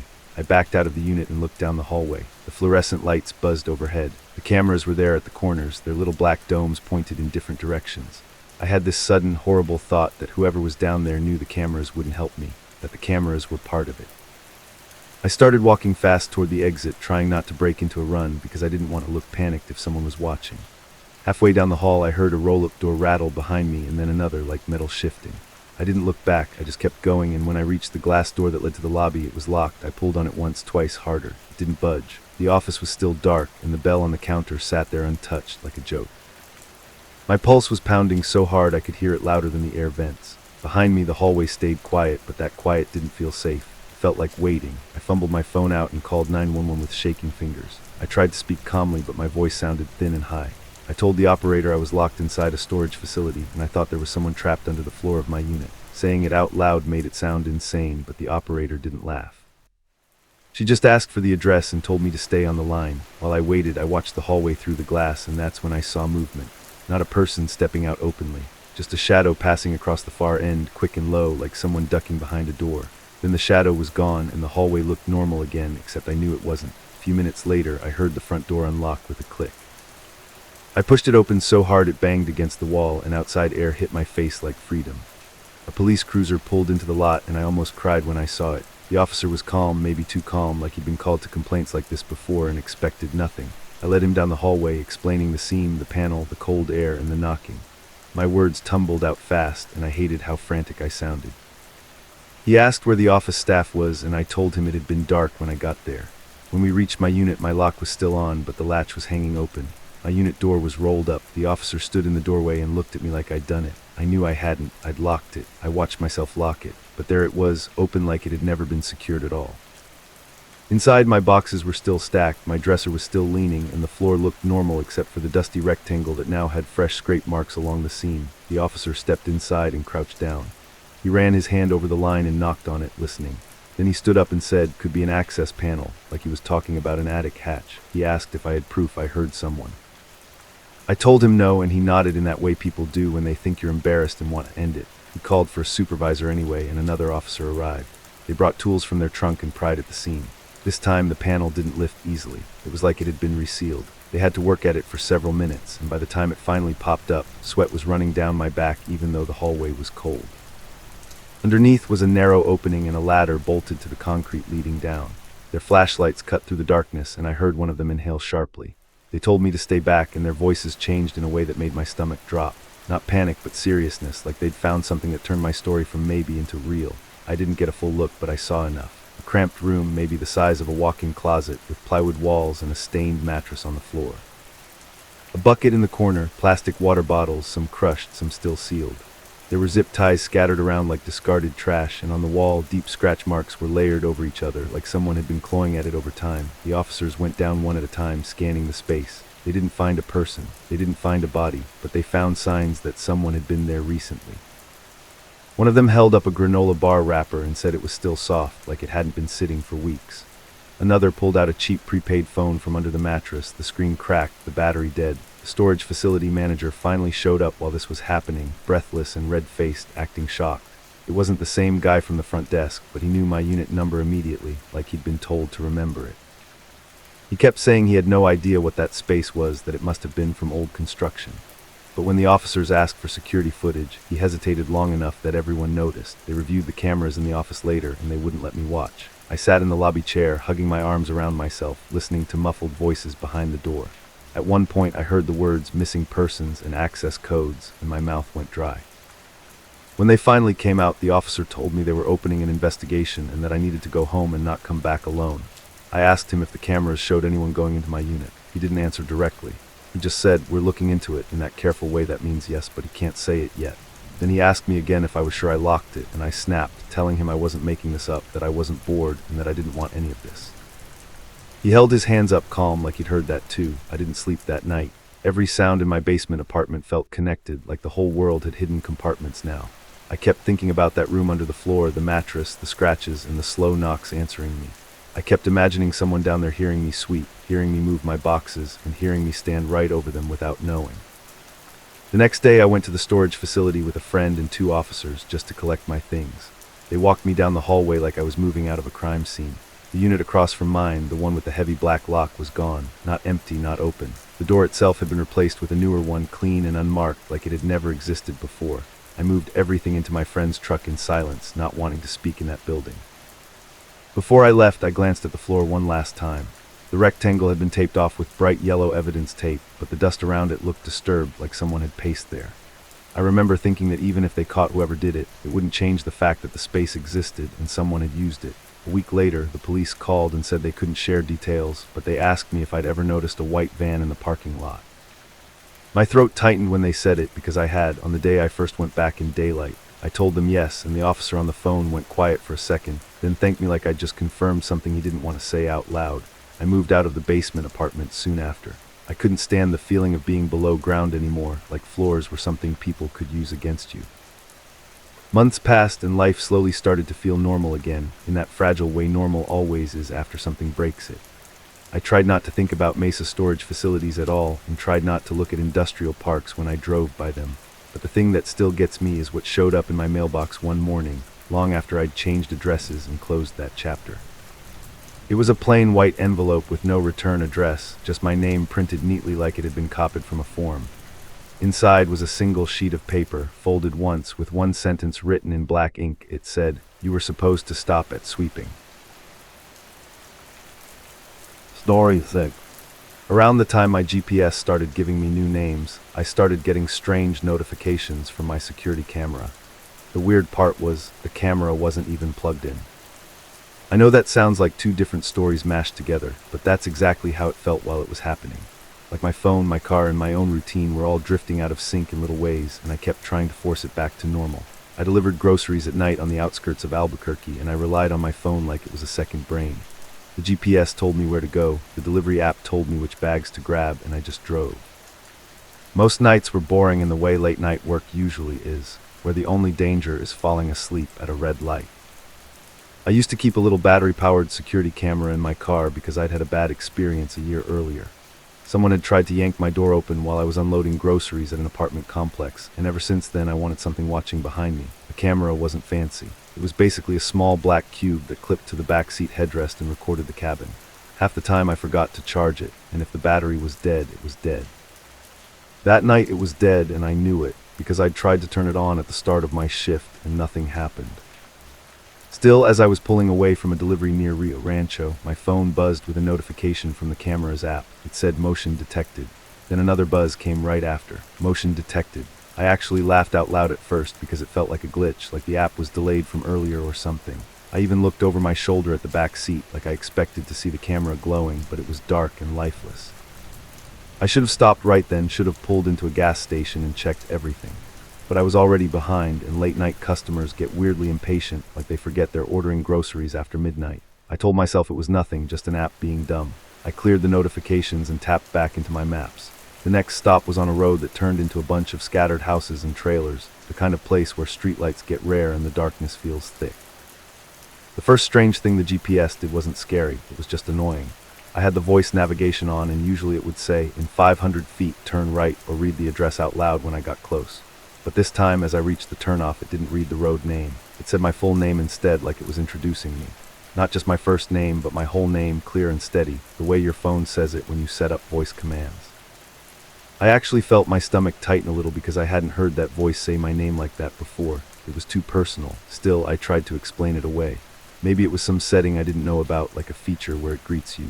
Maybe I'd accidentally turned on some assistant option. I turned the volume down and kept driving, trying not to let my mind grab onto it. A few minutes later, it happened again. I took a left turn, and right as my wheels hit the rough patch where asphalt turned to cracked pavement, the GPS said my full name again. Same tone, same timing, like it was replacing the road name. My hands felt sweaty on the steering wheel, and I remember wiping one palm on my jeans at a stop sign, even though there was no one around to see me. After that delivery, I sat in my car with the dome light on and poked through my phone settings. I checked the map app, I checked the delivery app, I checked the permissions, everything looked normal. The battery camera app was still showing those earlier motion alerts, and when I opened it, it couldn't connect like it always did when the camera was off. Dead camera, no power, yet my phone had acted like something was moving inside my car. I drove to the next stop, and I tried to focus on small things to calm myself down. The road, the speed limit signs, the orange glow from a distant casino sign, the soft rattle of grocery bags in the trunk when I hit a bump. Late-night Albuquerque outskirts have a certain feeling, like the city is holding its breath while the desert takes over. There are pockets of houses and then nothing, long stretches of sand and brush, chain-link fences, and the occasional dirt road disappearing into darkness. That's when the names started changing. It happened right after I passed a dark patch where my headlights were the only light for a mile. The GPS voice came on, and instead of my name, it said a name I didn't recognize. A full name again, first and last, clear and confident. It sounded like it belonged to a person, not a street. I stared at the phone mount like it was going to explain itself. Then, a few seconds later, as I approached a stop sign, it said another different full name. For a moment, I wondered if I was losing it. Like maybe the GPS wasn't saying names at all, and my brain was just hearing what it wanted to hear. But the way it spoke was so clean and deliberate, like it was reading from a list. I turned the volume up again just to make sure, and it didn't make it better. Now it was loud enough that it filled the car, bouncing off the windows. I tried switching to another navigation app, same thing. I tried turning the phone's voice navigation off and back on. It stayed the same, like something had slipped in underneath all of it. Then the GPS stopped giving directions entirely for a minute. No turn left, no continue straight. It was quiet except for my tires on the road and my own breathing. I could feel my heart beating in my throat, like my body knew what my mind didn't want to admit. When the voice came back, it didn't give a direction. It said a name, then another, one after the other, like it was flipping through people. It reminded me of someone scrolling through contacts too fast, except it was spoken out loud in that calm GPS tone. I gripped the steering wheel so hard my fingers started to ache. My eyes kept jumping from the road to the phone, like I expected the map to show something strange. The map itself looked normal. Blue route line, next turn arrow, estimated arrival time. Everything was fine on the screen, but the voice was wrong and the timing was wrong, and I couldn't shake the feeling that it wasn't a random bug. It felt aimed at me like it was testing something. I told myself to finish the shift and go home. That was my plan. Keep moving, keep it simple, don't get stuck in one place. I even called a friend while I drove just to have another voice in my ear. He didn't answer. I tried my sister, straight to voicemail. It was late and that made sense, but it made me feel alone in a way that felt heavy. At the next delivery, an older man opened the door in a bathrobe and barely looked at me. I dropped the bags, snapped the photo for the app, and hurried back to my car. The whole time I felt like I was being watched from somewhere out in the dark, not because I saw anything, but because my nerves were stretched thin. As soon as I shut my door and locked it, my phone buzzed again with a security camera alert. Motion detected. I froze with my keys still in my hand. The camera was still dead. I knew it was. I leaned over the back seat and grabbed it, and it was cold, like a little chunk of plastic that hadn't been powered on in hours. I held it up to my ear like a weird instinct, as if I might hear something inside it. Nothing. Dead. I tossed it back and drove off, and that's when the GPS voice changed again. It stopped saying random names and went back to mine, but in a way that made my skin crawl. It wasn't just saying it once. It repeated my full name twice slowly, like it wanted my attention. Then it went silent, and my screen refreshed like it was recalculating the route. The next stop was supposed to be simple, a house near the edge of town where the streets start to thin out. I'd been out there before, but when the route recalculated, it suggested a different way, not a normal detour either. It added miles and took me farther from the main road. The screen showed a thin line cutting out into the darker area where the pavement breaks up and turns into dirt. Normally I wouldn't question a route change too much. Sometimes there's construction. Sometimes the app thinks a road is closed, but this was after midnight and there were no traffic reports, no alerts, nothing. The suggested route looked wrong, like it was trying to thread me through a place with no real reason. It felt like the map was steering me, not guiding me. I pulled over near a closed convenience store and just sat there with my hazard lights on. I tried to force close the apps. I restarted my phone. I even turned my phone all the way off and back on, waiting in that quiet moment where the screen is black and you can hear every tiny sound in your car. The engine idled low. Somewhere far away a dog barked. When my phone came back on, the delivery app was still there, still telling me I had one last stop. The map loaded and the route was still the same. I typed the address manually into the map, same route. I searched the street name in the phone's browser. It existed. It wasn't fake. But the GPS still wanted me to take that thin line out into the dark. I thought about just canceling the order, but the app punishes you for that. More than that, I felt stubborn, like if I gave in, I'd be admitting something was happening. So I drove, but I made a promise to myself. If anything felt off, I'd turn around. No debate, no maybe it's fine. I'd turn around. The road started normal enough. A 2-lane stretch with faded lines, a few houses set back behind fences. Then it thinned out fast. Streetlights disappeared. The shoulders turned sandy. The houses got farther apart. My headlights caught dust drifting across the road in pale little swirls, and the only other lights were distant porch bulbs that looked like tiny stars. Then the GPS voice came back, and it didn't say my name. It didn't say any name. It said continue, but not continue straight. Just continue. The word felt incomplete, like it was missing the part that makes it normal. My throat went dry. I glanced at the screen, and the blue line was still pushing forward deeper out. A few minutes later, it did it again. Continue, same calm voice like it was giving a simple instruction. I kept driving, but my foot eased off the gas without me even thinking about it. I started scanning the sides of the road looking for anything. A parked car, a person, a flashlight, anything that would explain why my skin felt like it was buzzing. That was when I saw the turn off. It wasn't marked, no street sign, no reflective post, just a dirt cut in the side of the road like a path that got used enough to stay visible. My headlights hit it and showed tire tracks going in and then fading into darkness between low brush. The GPS voice, right on cue, said my full name again. And then in the same breath, it gave a direction I had never heard a GPS say like that. It didn't say turn right, it said turn here.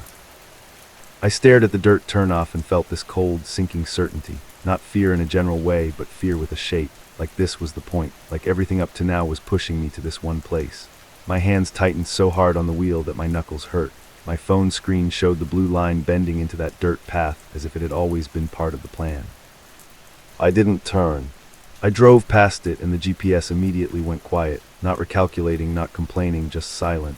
The map froze for a second like it was thinking. Then the screen blinked and the route line snapped back into place, trying to drag me into a U-turn. It suggested I turn around at the next available spot, which was basically the empty road behind me. I kept going. I didn't care about being late anymore. I didn't care about the groceries. I just wanted to get back to a lit street, back to somewhere that felt like people existed. My heart was pounding so hard it made my vision feel sharp at the edges. The silence in the car felt heavy, like even the radio would be too loud. Then my phone buzzed again. Motion detected. This time I didn't even look at the screen. I knew what it was going to say. I felt like if I looked, I'd see something I didn't want to see. My eyes stayed on the road, but my mind kept pulling at the thought of my back seat. Empty. Just the camera and my jacket and a couple of empty water bottles. That's all it was supposed to be. A few seconds later, the GPS voice came back, quieter than before, like the volume had been lowered without me touching it. It said another name, one I didn't recognize, and then another. It cycled through them again like it was losing patience. My hands were shaking now, and I could feel it in the steering wheel. I hit the button to call 911. My thumb hovered over it, and I hesitated because what was I going to say? My GPS is saying names. My dead camera app thinks there's motion. It sounded crazy even in my head. Instead, I called the non-emergency line for the county sheriff because I told myself it sounded more reasonable. The line rang, and then went to a recorded message saying to call back during business hours unless it was an emergency. That was the moment I realized how alone I really was out there. I finally reached a wider road and saw a cluster of lights ahead, like a little pocket of life. It was a truck stop, one of those places that feels half asleep even when it's open, but it was still a place with cameras and people. I pulled in fast and parked under a bright light near the entrance. I didn't even turn my engine off at first. I just sat there breathing, staring at the steering wheel, waiting for my hands to stop shaking. After a minute, I forced myself to look at my phone. The map was still open. The route was still active. It still wanted me to go back, but now the estimated arrival time was way off, like it had no idea where I was. The little blue dot that showed my location was flickering, bouncing around the screen like it couldn't lock onto me. That scared me more than anything else because it meant the phone was either confused or pretending to be. I opened the camera app again, expecting it to show nothing, but this time it loaded a thumbnail, a single still image, like a snapshot from a clip that never should have existed. My stomach dropped so hard I thought I might throw up. The picture was from inside my car. It was taken from the camera's angle on the backseat headrest, looking forward. You could see my shoulders, my hands on the wheel, the glow of the phone mount. And behind my seat, right over my right shoulder, there was a shape. Not clear enough to be a face, but clear enough to be a person leaning in from the backseat area, like someone had been hunched low and close. I jerked my head around so fast my neck hurt, staring into my own back seat. Nothing, empty, just shadows in my jacket. The doors were locked, the windows were up, I was alone. But the image was there, and it wasn't blurry in a way that felt like a glitch. It looked like a real moment caught mid-breath. I got out of the car and walked straight into the truck stop, not even caring how I looked. I told the cashier as calmly as I could that I thought someone might have messed with my car and I needed to stand inside for a minute. He didn't look surprised, just tired, like he'd heard weird things before. He told me I could wait by the coffee. I stood there under the harsh fluorescent lights, staring out at my car like it didn't belong to me anymore. After a while, I called the delivery support line and canceled the last order, saying my car broke down. I didn't care about the penalty. I just wanted to go home. I waited until another customer walked out to their car before I went back outside, like I needed a witness even if they weren't paying attention. I got in, locked the doors again, and drove straight back toward the city lights, ignoring every route suggestion. The GPS voice stayed silent the whole way home. When I finally got to my apartment, the sky was starting to lighten at the edges, that gray-blue color that makes everything look tired. I parked, carried my empty delivery bags inside, and shut my door like I was sealing something out. I didn't sleep. I sat on my couch with my phone in my hand, going through settings and logs and app permissions until my eyes burned. The weirdest part is what happened the next day. I went to the phone store and had them check for malware and weird apps. They found nothing. I contacted the camera company, and they told me the camera couldn't send motion alerts if it was off because it wouldn't be connected. They also told me the app shouldn't be able to generate new images unless it received a clip. Basically, they said what I already knew. For a week after that, I didn't do deliveries. I stayed home at night. I made excuses. I kept telling myself it was just a freak glitch, a coincidence stacked on coincidence. But every time I closed my eyes, I saw that snapshot again, that shape leaning in behind me, like it had been there the whole time and I only got proof by accident. I finally deleted the camera app and the Maps apps and reinstalled everything fresh. I even changed my phone number. Life slowly went back to normal. The name stopped, the notifications stopped. I started delivering again, but only in the daytime and only in busy areas. Sometimes, though, late at night when I'm half asleep, my phone will buzz on my nightstand with no notification at all. Just a single vibration, like something tried to get my attention and then thought better of it. And every time it happens, I picture that unmarked dirt turnoff outside Albuquerque, sitting there in the dark like it never moved, still waiting for the day I finally make the wrong turn. Story 7. This happened while I was house-sitting for my aunt, the live stream with no viewers. The creaking floors didn't bother me until they started following me. Aunt had a rental house in Richmond, Virginia that she'd been fixing up between tenants. It was a narrow, two-story place from the 1920s with old wood siding and a porch that sagged a little in the middle. She asked me to stay there for a week to keep an eye on it, which really meant making sure no one tried to break in while it was empty. I was 23 at the time and I worked freelance digital art gigs, so being alone didn't bother me. Honestly, I liked it. The attic was my favorite part of the house. It had been converted into a cramped little studio years ago, probably by some college kid who wanted cheap space. There was a slanted ceiling, a small dormer window facing the street, and a patchy carpet that looked like it had been vacuumed 1,000 times. My aunt had left an old desk up there, and I brought my laptop, drawing tablet, and a ring light. At night, with the rest of the house dark, the attic felt like its own world. I'd been live streaming my late-night art sessions for a couple months before that. Nothing big, just a small channel where I drew character designs and did commissions while talking to whoever showed up. Most nights I'd get 5 viewers, sometimes 6 if I was lucky. I liked the routine of it, even if I wasn't growing. It felt less lonely than sitting in silence, and it helped me stay focused when I worked. The first few nights in my aunt's house were normal. I streamed, drew, and joked about how old the place felt. The attic creaked whenever I shifted in my chair, and sometimes I heard pipes knocking somewhere below, but that's what old houses do. Around 1:30 a.m. I'd wrap up, shut everything down, and go sleep in the upstairs bedroom. I kept my phone on the nightstand and the house key under my pillow like an idiot, the way you do when you're trying to pretend you're prepared. On the 4th night, I went live later than usual. I remember because I'd spent the evening editing a commission and lost track of time. By the time my stream started, it was already close to midnight. A couple familiar usernames popped in at first, people who usually lurked and threw an emoji now and then. The viewer count hovered at 5 for a while, and I started sketching a portrait, just something simple to warm up. About 40 minutes in, I noticed the viewer count dropped. It went from 5 to 3, then down to 1. I didn't think much of it. People fall asleep and people click away. What was weird was when it hit 0, the chat didn't stop. A new message appeared from a username. I didn't recognize it. It was just a blank-looking account with random letters. It didn't say nice art or draw this character. It said, draw the dormer window. I stared at it for a second, then kind of laughed under my breath. I thought it was someone messing with me, like a creepy roleplay thing. I typed back something like, lol, I am literally sitting under it, and I didn't get any response. The viewer count still said 0, but a second message appeared anyway. Draw what's outside it. Stomach tightened for no good reason. I turned in my chair and looked at the dormer window behind me. The blinds were half down, angled so the streetlight outside made thin stripes on the wall. I didn't see anything strange out there. Just the quiet street, a couple of parked cars, and the dark shapes of trees. I remember thinking how stupid it was to feel nervous in my aunt's empty rental house because of some random chat message. Still, I did it. I pulled up a new canvas and started sketching the window from memory, then added the outside view, the streetlight glow, the sidewalk, and the shadowy tree line. While I drew, I kept glancing over my shoulder like I expected something to suddenly appear. The longer I stared through the blinds, the more I noticed how dark the street looked, like the light didn't reach far enough. That's when the chat updated again. Now draw the house across the street. Second window from the left. The curtain is open. I froze with my stylus hovering above the tablet. I hadn't looked at the house across the street closely enough to know if any curtain was open. I turned and leaned toward the blinds, careful and slow, like that mattered. Through the slats, I could make out the house across the street, a squat little place with a porch light on. I counted windows, squinting. Second from the left, and yeah, the curtain was open a few inches. Not wide open, just enough to show a slice of darkness inside. It felt like the message had reached through the screen and pointed my face exactly where it wanted. I told myself it was coincidence.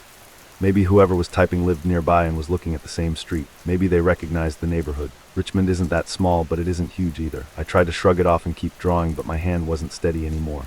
My lines came out shaky, and I kept checking the viewer count like it would suddenly make sense. It still said 0. Then the next message hit, and it wasn't about drawing anymore. Your aunt's name is Linda. She thinks this place is safe because the last tenants were quiet. She's wrong. I felt a cold wave move through my chest, like someone had poured ice water down my spine. My aunt's name was Linda. I hadn't said it on stream. I hadn't mentioned her at all. I didn't even have her last name linked to anything public on my channel. I looked at the chat message and reread it, hoping I'd misread it. My mouth went dry. I ended the stream immediately. No goodbye, no explanation. Just clicked the button and sat there in the sudden silence of the attic, listening to my own breathing. The ring light hummed faintly. The house felt too still, like it was holding its breath with me. I checked my streaming dashboard to see if the message was still there in the chat replay, and it was.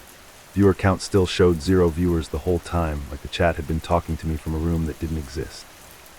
I shut my laptop and went downstairs fast, taking the attic steps 2 at a time. The second-floor hallway was dark, and the old boards creaked under my socks. That's where the hook line in my head makes sense now, because the creaks weren't random anymore. I'd step on one board, it would complain, and then a split second later, another board would creak behind me, like someone else had shifted their weight to follow. I stopped halfway down the hall and listened. The house settled, and then there was another small creak somewhere near the stairs leading to the attic. I grabbed the biggest kitchen knife I could find, which made me feel ridiculous, and I checked the front and back doors. Both were locked. The windows were latched. Nothing looked disturbed. I stood in the living room staring at the dark staircase, trying to decide if I was being paranoid. The attic door at the top of the stairs was closed, the way I'd left it, but now it felt like a lid on a box that I didn't want to open. My phone buzzed. For a second I thought it was my aunt, like she somehow knew I was panicking. It was a notification from my streaming app. New message. I didn't even know it could send messages outside of being live, but there it was. When I opened it, it wasn't a normal DM. It was the same blank account, and it said, "Go back upstairs." I stared at the screen until it dimmed. My first instinct was to call the police, but then I imagined trying to explain it. Someone online told me my aunt's name. The chat kept moving with 0 viewers. It sounded like nonsense. Still, I called anyway. The dispatcher asked if someone was in the house with me, and I said I didn't know. She asked if there were signs of forced entry, and I said no. Her voice stayed polite, but I could tell where it was heading. A patrol car showed up about 20 minutes later. The officer was a tired-looking guy who acted like he'd rather be anywhere else. He walked through the house with me, checking doors and windows, shining his flashlight in corners. He went up to the attic too, stepped around my desk, and looked out the dormer window like he expected to see someone waving. He didn't find anything. When I tried to show him the chat replay, he watched it for maybe 10 seconds before shrugging. He said probably some kid messing with you, and suggested I change my passwords. After he left, I sat on the couch with all the lights on, refreshing my account settings and swapping passwords like it would magically make me safe. I checked for linked devices and didn't see anything suspicious. I enabled every security option the platform offered. I even changed the password on my email because that's what people always say to do. It made me feel busy, but it didn't make me feel better. At around 2:40 a.m., the house was quiet again. I started to convince myself I'd spiraled over nothing. That's when my phone buzzed a second time. Another message, same blank account. Check the crawlspace panel behind your desk. Blood turned hot, like anger and fear had mixed together. The crawlspace panel, I hadn't even noticed one behind the desk. I hadn't mentioned anything about it. I didn't talk about the attic layout on stream. But the message described something specific, something I could only verify by going back up there. I stood in the living room staring at the staircase again, knife in my hand, feeling like I was being dared. I forced myself up the stairs, every step loud and slow. The attic felt colder than before, and the air smelled faintly like dusty insulation. My desk was where I'd left it, laptop closed, tablet still plugged in. I moved the chair aside and knelt behind the desk, shining my phone light along the base of the wall. That's when I saw it, a thin rectangular panel painted the same color as the wall with a small notch at the bottom. It looked like the kind of access panel you used to reach wiring or tight storage space. I just stared at it, trying to convince myself it was normal. Old houses have weird little panels, but the message had known it was there, and that meant the message had known the attic better than I did. My hands were shaking so hard my phone light wobbled across the wall. I slipped the knife blade into the notch and gently pried. The panel popped loose with a soft crack. Behind it was darkness, and then, as my phone light tilted inward, I saw the outline of a narrow space between studs. It wasn't just wiring. It was a gap big enough for a person to press themselves into, like a hidden slot. My stomach dropped when the light caught something pale inside. It was a phone.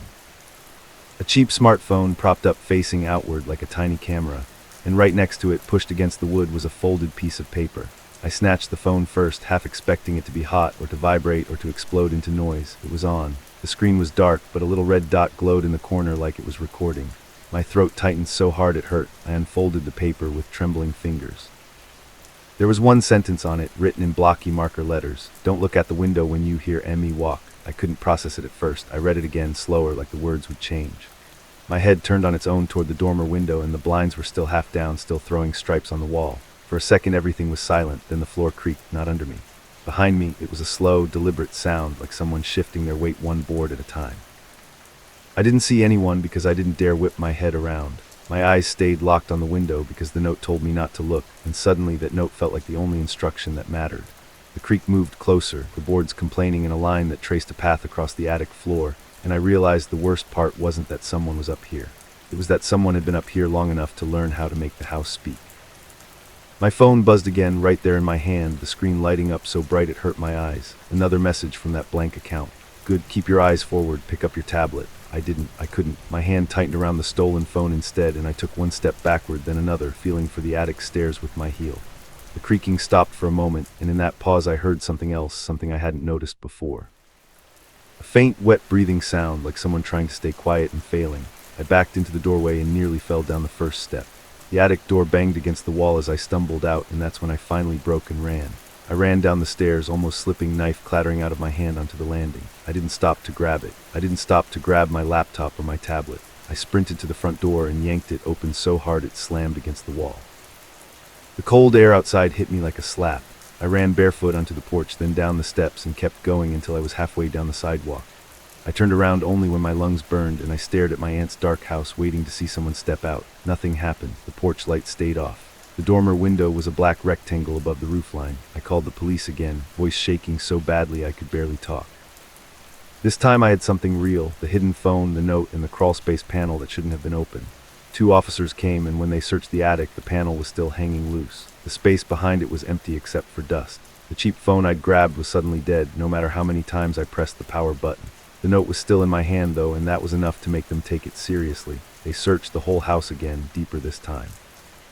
They checked closets, the basement, and the little storage area under the stairs. They went outside with flashlights and looked for signs someone had been around the windows. One of them found scuffed dirt near the side gate, like someone had been there recently. They still didn't find a person. One officer told me whoever it was probably slipped out while I was running down the stairs, or they'd already left earlier and the creaks were just old house noises. But he didn't say it like he believed it. I didn't stay the night. I went to a friend's apartment and crashed on his couch with the lights on. In the morning, I logged into my streaming account and pulled up the chat logs again, trying to make sense of it. The blank account was still there, but its messages were gone, wiped clean like they'd never existed. My stream replay showed my drawing, my nervous laughs, and my eyes darting toward the window, but the chat was empty. Like the platform itself had decided none of it happened. The only thing that hadn't disappeared was the last notification on my phone. I'd been too scared to open it during the chaos. I opened it now in daylight with my friend watching me like I was losing my mind. It was the same blank account. The message was short. Next time don't run, next time draw. I deleted my streaming app after that. I stopped going live completely, even though my small audience kept asking where I'd gone. I told people I was taking a break, which was the nicest lie I could come up with. My aunt sold the house a month later, and I never went back into that attic studio again. But every once in a while, late at night, I'll open my laptop to work, and my webcam light will flicker on for half a second even though I never turned it on. And every time it happens, I hear old floorboards creak in my memory, moving closer in the dark, like someone is still waiting for me to start drawing again. Story 8. I used to take late-night walks during my volunteer nights at the old brick chapel in Savannah. One night, I realized someone else had been walking the exact same route as me for weeks. It started as a way to clear my head after work. I was in my mid-20s, renting a little duplex not far from downtown, close enough to smell the river some nights when the air was heavy. Savannah has that quiet, sleepy feeling after dark, but it never really feels empty. Even when the streets look deserted, you can still hear something somewhere, like distant cars on wet pavement or a porch swing creaking behind a screen door. On Wednesdays, I volunteered at a church a few blocks from my place. It was an old brick chapel with white columns out front and stained glass that looked almost black at night. My job wasn't anything special. I'd set up folding chairs, stack hymnals, wipe down tables after events, whatever they needed. The coordinator, a woman named Cynthia Bell, was the one who usually texted me what to do and where to be. After I finished up there, I'd take the same walk home every time. I'd cut down a side street lined with oaks, pass a small park with a gazebo, then loop behind a row of old houses with iron fences. It was safe enough, at least it felt that way. I'd keep my earbuds out and my phone in my pocket, just listening to my own steps and the bugs in the trees. The first thing I noticed was the sound. One night, right as I got to the corner by the park, I heard footsteps that matched mine a little too perfectly. Not louder, not closer, just there. Like someone was walking in the same rhythm, the same pace, but far enough back that I couldn't tell exactly where. I stopped under a streetlight and waited. The footsteps stopped too. I told myself it was just a coincidence. Savannah has people out late all the time. Tourists, drunk college kids, and dog walkers. I kept going, trying not to be weird about it, but the rest of the walk felt like I was being followed by a shadow that knew how to stay out of sight. The next Wednesday, it happened again. Same corner by the park, same soft echo of steps. This time I turned around fast, like I was going to catch someone off guard. The sidewalk behind me was empty, just a long stretch of concrete disappearing into darkness and Spanish moss hanging over the street like curtains. I didn't see anyone, but I got hit with that weird certainty you get sometimes, the kind that doesn't come from logic, the kind that comes from your body deciding something before your brain can argue. I started paying attention to smaller things after that, little scuffs in the dirt where there shouldn't be any, a cigarette smell even though no one was around. Once I found a fresh footprint in a patch of damp soil beside my own, like somebody had stepped off the sidewalk the exact same way I had. It sounds stupid now, like I was looking for patterns, but at the time it felt like someone was rehearsing my life. By the third week, I was changing up tiny parts of my route. I'd cross the street earlier or take a different block just to see what would happen. And every time it still felt like the same presence was there, adjusting with me. If I slowed down, the footsteps slowed. If I stopped, they stopped. If I sped up, I'd hear that faint quickening behind me, never rushing, never catching up, just staying perfectly matched. I didn't tell anyone at first. It felt embarrassing to say out loud, like I was admitting I was paranoid. I figured if someone really was following me, they'd do something obvious at some point, but nothing happened. No one jumped out. No one called my name. It was like they didn't want me to know for sure, only enough to keep my nerves tight. The church started to feel like the only place I could breathe. It sounds backward because churches can feel creepy at night, but this one was familiar. The lobby always smelled like lemon cleaner and old books. The lights buzzed softly, and the floors creaked in predictable places. If I was being watched out there, at least in here I had keys and locked doors and walls between me and whoever it was. That's why I didn't think twice when Cynthia texted me one Friday evening. She said the youth choir was supposed to rehearse in the basement fellowship hall, but she couldn't make it to unlock it. She asked if I could swing by and open the door for them, then lock up when they were done. I remember glancing at the time on my phone and seeing it was a little after 7:30 p.m. I'd just finished dinner, and it didn't feel like a big deal. Then right before I left, another text came through. Cynthia said, "Never mind, they canceled, don't go." I stared at the screen for a second, thumb hovering like I was waiting for more. When nothing else came, I wrote back asking if she was sure. A minute later she replied, "Yes, storm coming, they said they'll reschedule." Outside, the air did have that storm smell, like wet metal. The sky looked bruised, heavy, and low. Still, I was already dressed, keys in hand, and something about the whole thing felt off in a way I couldn't name. Maybe it was that I'd been on edge for weeks. Maybe it was that the idea of going straight back into my quiet duplex on a stormy night didn't sound great. So I made a decision I still don't fully understand. I told myself I'd just drive over and double-check. It was close. If nobody was there, I'd lock up and leave. It would take 10 minutes, and if somehow the group showed up anyway, I'd save everyone the trouble. The church parking lot was mostly empty when I pulled in. The big oak out front swayed in the wind, leaves scraping against each other like whispers. I sat in my car for a second with the engine running, looking at the building. That's when I noticed something that made my stomach tighten. The basement windows were lit. They were those narrow little ground-level windows along the side of the chapel, half hidden behind bushes. You'd normally see nothing but darkness down there, but that night there was a warm yellow glow shining out through the glass. For a second I felt relieved, like, okay, maybe they didn't cancel. Maybe Cynthia got bad info, but then I remembered the way she typed. Cynthia wasn't careless. If she said canceled, it was canceled. I shut off my car and got out anyway. The wind slapped my face and the air felt thick and already damp. As I walked up to the side entrance, I heard something faint that made me slow down. It wasn't talking. It wasn't laughter. It was singing. Soft, layered singing, like a choir warming up. It sounded beautiful in that haunting kind of way, like the sound you hear drifting out of a church on a Sunday morning when you're still half asleep.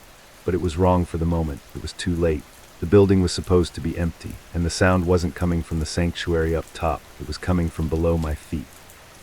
I unlocked the side door and stepped into the hallway. The air inside was cooler and smelled like old wood and floor polish. The lights were on, which was another thing that didn't fit. I didn't have access to the main system, only keys. Someone had turned them on. The singing was clearer now, rising from the basement stairwell at the end of the hall. It wasn't loud, it didn't sound like a rowdy group of kids. It sounded like adults holding long notes, blending in a way that took practice. I stood there, hands still on the door, feeling like I'd walked into the middle of something I wasn't invited to. I should have left right then. Instead, I walked toward the basement door, telling myself it was probably a small group of volunteers. Maybe Cynthia forgot something. Maybe another coordinator was there. I kept trying to make normal explanations, stacking them up in my head like sandbags against a flood that was already coming. At the top of the stairs was a heavy door with a push bar. It led down into the fellowship hall where they did potlucks and meetings. I could see a sliver of light under the door, and the singing was right on the other side, close enough that I could hear individual breaths between phrases. My hand hovered over the push bar. And just for a second, as if the building itself was warning me, the entire church went silent except for the wind outside. Even the buzzing lights seemed quieter. I remember feeling my own heartbeat in my ears, and I hated how loud it sounded. Then I pushed the door open. Every voice stopped at once. Not gradually, not like they noticed me and quieted down. It was instant, like someone flipped a switch. The fellowship hall lights were on, but the way the room was built, the stairwell opened into a darker corner first, so I couldn't see everything right away. I could make out the outline of folding tables and stacked chairs. The air down there smelled like dust and something sweet, almost like candles. I took one step onto the stairs, and that's when I heard it. A whisper from the dark, close enough to feel like it brushed my ear. "We've been waiting for you." I didn't answer, I didn't even breathe for a second. My body moved before my mind did. I backed up fast, stumbling up the stairs like I forgot how to use my legs. I slammed the door shut and threw my weight against it, as if something was going to come rushing up behind me. The whisper didn't repeat. No one called out. No one laughed like it was a prank. There was just silence on the other side, heavy and patient. I locked the basement door. My hands were shaking so bad the keys scraped the metal. I remember thinking very clearly that whoever was down there had let me hear them on purpose. They wanted me to come closer. They wanted me to open the door. I backed away into the hallway and looked around like someone might be standing behind me upstairs too. That's when I realized the side entrance door was still unlocked. I'd left it that way. I ran back, almost slipping on the polished floor, and yanked it open. The wind hit me again, and I bolted to my car like the church was chasing me. I didn't even start the engine right away. I locked the doors, sat there panting, and stared at the building. The basement windows were still lit, and for the first time I saw movement behind one of them. Not a clear face, not a silhouette I could describe, just a slow shift, like someone stepping closer to the glass and then stopping. The singing didn't start back up. That was the worst part. It was like they didn't need to perform anymore because they'd already gotten what they wanted. I drove home on autopilot. Once I got inside my duplex, I turned on every light and checked every room, even though I knew how ridiculous it looked. I locked my doors, pulled my blinds tight, and sat on my couch with my phone in my hand, trying to decide who to call without sounding insane. Cynthia was the only person who made sense. When she answered, she sounded tired and confused, like I'd woken her up. I told her I went to the church anyway, that the basement lights were on, and that I heard singing. I expected her to say, "Oh, that was so-and-so, don't worry." Instead, she went quiet for a beat, then asked me if I was sure it was the basement. I said yes. I told her about the whisper. There was a long pause, and then she said very carefully that nobody was supposed to be in the building. She said the youth choir really did cancel. She said she didn't even give anyone else access to the basement key. Then she told me to stay home and lock my doors, and that she'd call the pastor in the morning. I asked if we should call the police. Cynthia didn't say no, but she didn't sound eager either. She said if someone was trespassing, the police might take a report, but it was hard to prove anything if whoever it was already gone. She kept repeating, "You did the right thing leaving," like she was trying to convince herself as much as me. That night I barely slept. Every little sound outside felt like a footstep matching my own. Sometime after midnight, I heard a car slow down on my street and then keep going. I sat up in bed, staring at my dark window, convinced I'd see a face pressed against the glass. I didn't, but my nerves stayed hot the whole night. The next morning, Cynthia called me back. She said she spoke to the pastor and they were going to check the church with another volunteer. She asked if I wanted to come. I told her no at first, then changed my mind immediately because the idea of them going in there without me felt wrong. I needed to know I didn't imagine it. I needed to see something that made sense. We met outside the church a little after 10 a.m. in broad daylight. The place looked normal again, almost peaceful. Birds hopped along the grass. Sunlight made the stained glass look bright and harmless. Cynthia was there, and the pastor, and one older guy I'd seen around before. They unlocked the side door, and we went in. The hallway lights were off this time. Cynthia flipped them on, and the buzzing sound filled the silence like nothing had happened. We walked to the basement stairwell together, and I watched the pastor unlock the door I'd locked the night before. He looked at me like he was waiting for me to say I made it up, like this was going to be some awkward misunderstanding. Then he opened the door, and we went down. The fellowship hall was spotless. No candles, no chairs arranged, no hymn sheets, no weird smell, just the same old room with beige walls, a small stage, and stacks of plastic bins in the corner. Cynthia walked around, checking storage closets. The older guy checked the back exit that led to a small outdoor stairwell. Everything was locked, nothing looked disturbed. The pastor asked me gently if I was sure about what I heard. I told him I was. I could still hear the singing in my head. I could still feel the whisper in my ear like a cold breath. Cynthia didn't argue with me, but she looked unsettled in a way she was trying to hide. They chalked it up to teenagers messing around, or maybe someone from the neighborhood sneaking in. The pastor said they'd change the locks and add a camera facing the basement entrance. He thanked me for checking, but the way he said it felt like he was trying to close the whole thing like a file. I left feeling worse than before. Because if it wasn't real, then why did it feel so real? And if it was real, how did they vanish without leaving anything behind? That evening, I forced myself to take my usual walk anyway. I told myself I wasn't going to let fear control me. The sky was clear and the air was cooler after the storm passed. Streetlights flickered on one by one. When I reached the corner by the park, I slowed down without meaning to. And there it was again. Footsteps behind me matching mine. I stopped under the light like I had before, and the footsteps stopped too. I waited, staring down the empty sidewalk. Nothing moved. The trees swayed gently. The world looked normal, but my skin prickled like I was standing in front of an open furnace. I took a different street just to test it. The footsteps followed, same rhythm, same distance, like whoever it was had practiced staying just out of sight. My throat went dry, and I could feel my mind scrambling for options. I didn't want to run because running would confirm I was scared, but I also didn't want to keep walking like a target. So I did the first thing that made sense. I turned sharply and walked straight toward the church. It wasn't part of my route anymore. It was a hard left, and it should have thrown off anyone following me casually. But the moment I made that turn, the footsteps adjusted without hesitation, like they expected it. That was when I understood something that made my stomach sink. Whoever had been following me on my walks wasn't just out wandering. They weren't choosing a route. They were tracking mine. They were learning it. They were waiting for the moment I did something different. I made it to the church parking lot with my heart pounding, and I didn't even go inside. I just stood under the streetlight and stared at the building. The windows were dark. The place looked empty. Behind me, the footsteps stopped. I waited, breath held, ready to spin around and finally see a face. Nothing. No one stepped into the light. No one spoke. The street stayed empty. I went home and didn't walk again for weeks. The pastor did change the locks. Cynthia told me they installed a camera, and she swore she'd call if anything happened. The police were polite when I tried to explain, but they treated it like a vague trespassing complaint. They told me to call if I saw someone, not if I heard something. It was the kind of advice that made you feel stupid for even speaking.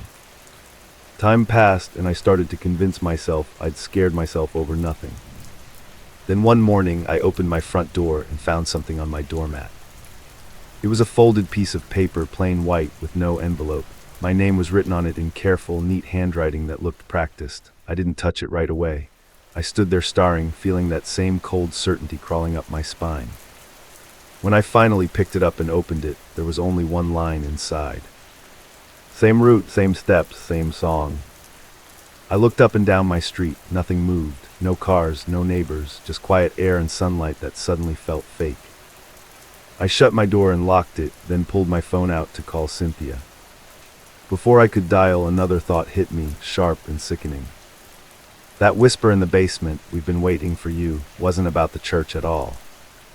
It was about me learning, slowly, that I'd never really been walking alone.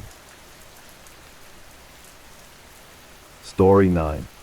My roommate traveled a lot for work around the boyfriend who came home twice. So when I heard him talking in his room at 3 a.m., I knew something was wrong. He wasn't home. I know that sounds like I'm starting in the middle, but it makes more sense if I explain what my life looked like back then. I was 26 and living in a new-build neighborhood outside Raleigh, North Carolina, in one of those quiet cul-de-sacs where every house looks like it came from the same box. It was the kind of place where the loudest thing at night was usually someone's sprinkler kicking on or a garage door whining shut. And when I say roommate, I mean my boyfriend, Ethan. We'd moved in together a few months earlier, partly because we were serious and partly because the rent on that house was easier to split. He traveled for work a lot, sometimes for 2 or 3 days at a time, and I got used to the lonely routines that came with it. I'd lock up early, binge dumb shows, and fall asleep with the hallway light on like I was still a kid. That week he was supposed to be gone from Tuesday to Thursday, staying near Charlotte for meetings. Wednesday night was the night everything started to feel off, even before I had a real reason. It was raining on and off, the kind of cold drizzle that made the streetlights look blurry. I remember noticing how dark the cul-de-sac looked when the clouds covered the moon, like the whole neighborhood was holding its breath. Ethan texted me sometime after 9 p.m., saying his day ran long and he missed me. I sent back something cheesy, and he replied with a joke about me stealing all the blankets when he was gone. That's what made it feel normal, like our usual back and forth. Then not long after that, he said he might actually drive back late that night because he didn't want to stay another night in a hotel. I told him he was crazy, that it was too late, and that the weather was gross. He sent a message that just said, "I'm already on my way," followed by a heart emoji that he always used when he wanted to end an argument. I remember smiling at my phone, half annoyed, half happy. Then I went around and double-checked the doors like I always did, because being alone in a house at night makes you do that. By the time I brushed my teeth and changed into an old t-shirt, the rain had slowed to a mist. I went into the living room and peeked through the blinds, mostly out of habit, because our driveway curved around the side and you could see it from the front windows. The street was empty, slick, and shiny under the lamps. Everything looked peaceful in that fake suburban way. A few minutes later, headlights washed across the wall, and I felt that small relief you feel when someone you trust is finally home. I watched a car turn into our driveway and roll up near the garage. It looked like Ethan's car. Same size, same shape, and that same little hitch on the back he used for his bike rack. The brake lights glowed red for a second and then went dark. I didn't even grab my phone right away. I just stayed there by the window, expecting him to text or come to the door. I remember thinking he'd probably be soaked and cranky, and I'd tease him for it. I waited for the sound of the car door, the crunch of tires on wet gravel, anything, but the street stayed quiet. After maybe a minute, I saw a figure move near the garage, like someone walking toward the front door. I stepped away from the window and headed toward the entryway, but I didn't flip on the porch light because I didn't want it shining in his eyes. That was the kind of thought you only have when you're comfortable with someone, when you're not thinking about danger at all. Then my phone buzzed in my hand. It was Ethan. It said, "Just leaving now." I stared at it for a second, waiting for the punchline. I actually let out a quiet laugh because I thought he was messing with me, like he forgot something in the hotel and turned around, or he was playing some dumb prank. I typed, "Funny, I literally just watched you pull in," and hit send. No reply came. That's when I heard the lock click. Not the deadbolt, the knob lock, the one that only worked if you already had a key or the door was unlocked. I froze in the hallway, my heart doing that quick, stupid jump it does when your brain hasn't caught up yet. The front door opened slowly, and the cold, damp air rolled into the house. A man stepped inside like he belonged there. At first, my brain still tried to make it Ethan. Same height, same build, a dark hoodie. Even the way he moved felt familiar, like he knew the layout. But when he lifted his head, I saw his face clearly in the light from the hallway lamp, and everything inside me went tight and cold. It was Ethan. It wasn't even close. He had a narrow face and pale skin, and this calm expression that didn't match the situation at all. His hair was darker than Ethan's and cut shorter, and his eyes flicked over me like he was checking something off a list. And then he smiled, not in a friendly way, but like he'd heard a joke before and knew exactly how it ended. I didn't scream. I wish I could say I did something dramatic, but I didn't. My mouth opened and nothing came out for a second, like the air got stuck. The man looked past me into the living room, like he was expecting someone else to walk out and greet him too. He said my name, just casually, like it was normal. That's when my body finally reacted. I took a step back and he took a step forward at the same time, like we were doing some slow dance neither of us agreed to. I felt the edge of the wall behind me and realized I was cornering myself in the hallway. I said, "Who are you?" but my voice came out thin and shaky. He didn't answer right away. He glanced at my phone like he could tell I was holding it, and then he looked at my face again. That calm smile stayed in place, and he said, "Ethan said he'd be home late." Hearing Ethan's name out of a stranger's mouth made my stomach drop. It wasn't just fear anymore. It was confusion and this sick feeling that something private had been opened up. I backed up again, and my hand slid along the wall until I hit the light switch by the kitchen. I flipped it on, flooding the room with bright overhead light, like brightness alone could protect me. The man didn't flinch. He just blinked slowly, like he'd expected me to do that. I told him to get out. I said it louder that time, and I finally heard my own voice sounding more serious. I held up my phone and said I was calling the police. I hoped the word police would change his expression, but it didn't. He just kept staring at me like he was studying how scared I was. He took one more step forward, and I saw something in his right hand. A set of keys. Not just any keys. Our keys. The ones on the little keychain Ethan and I shared. The one with the cheap metal triangle we got at a street fair downtown. My chest went hot like anger tried to push through the fear. "How do you have that?" I demanded, and my voice cracked. The man's smile widened just a little. He lifted the keys and let them jingle softly like it was a joke between us. And then he said he gave them to me. I hit the call button without even thinking.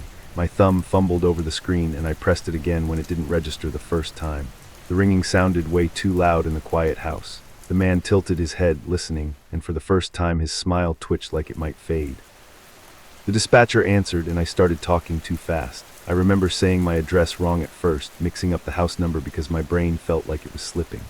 I said there was a man in my house and that my boyfriend wasn't home and I didn't know who he was. I kept my eyes on him the whole time, afraid if I looked away he'd move. While I was talking, he slowly backed up toward the front door, not rushing, not panicking, just retreating like he was done with whatever he came to do. He opened the door again and stepped out into the wet night air, still watching me. Right before he disappeared, he said, "Tell Ethan I stopped by." Then he closed the door behind him like he was a guest, leaving politely. I locked the deadbolt so hard my hand hurt. Then I locked the knob, and then I slid the chain, even though it was useless if someone had a key. My whole body was shaking, and I realized my knees felt weak like I'd just run upstairs. The dispatcher was asking me questions, and I answered like I was reading from a script I didn't understand. The police showed up a few minutes later, lights reflecting off every wet driveway in the cul-de-sac. 2 officers came to the door, and I opened it just enough to show them my face. I remember one of them had rain on his hat brim, and his expression was the tired kind, like he'd already been dealing with nonsense calls all night.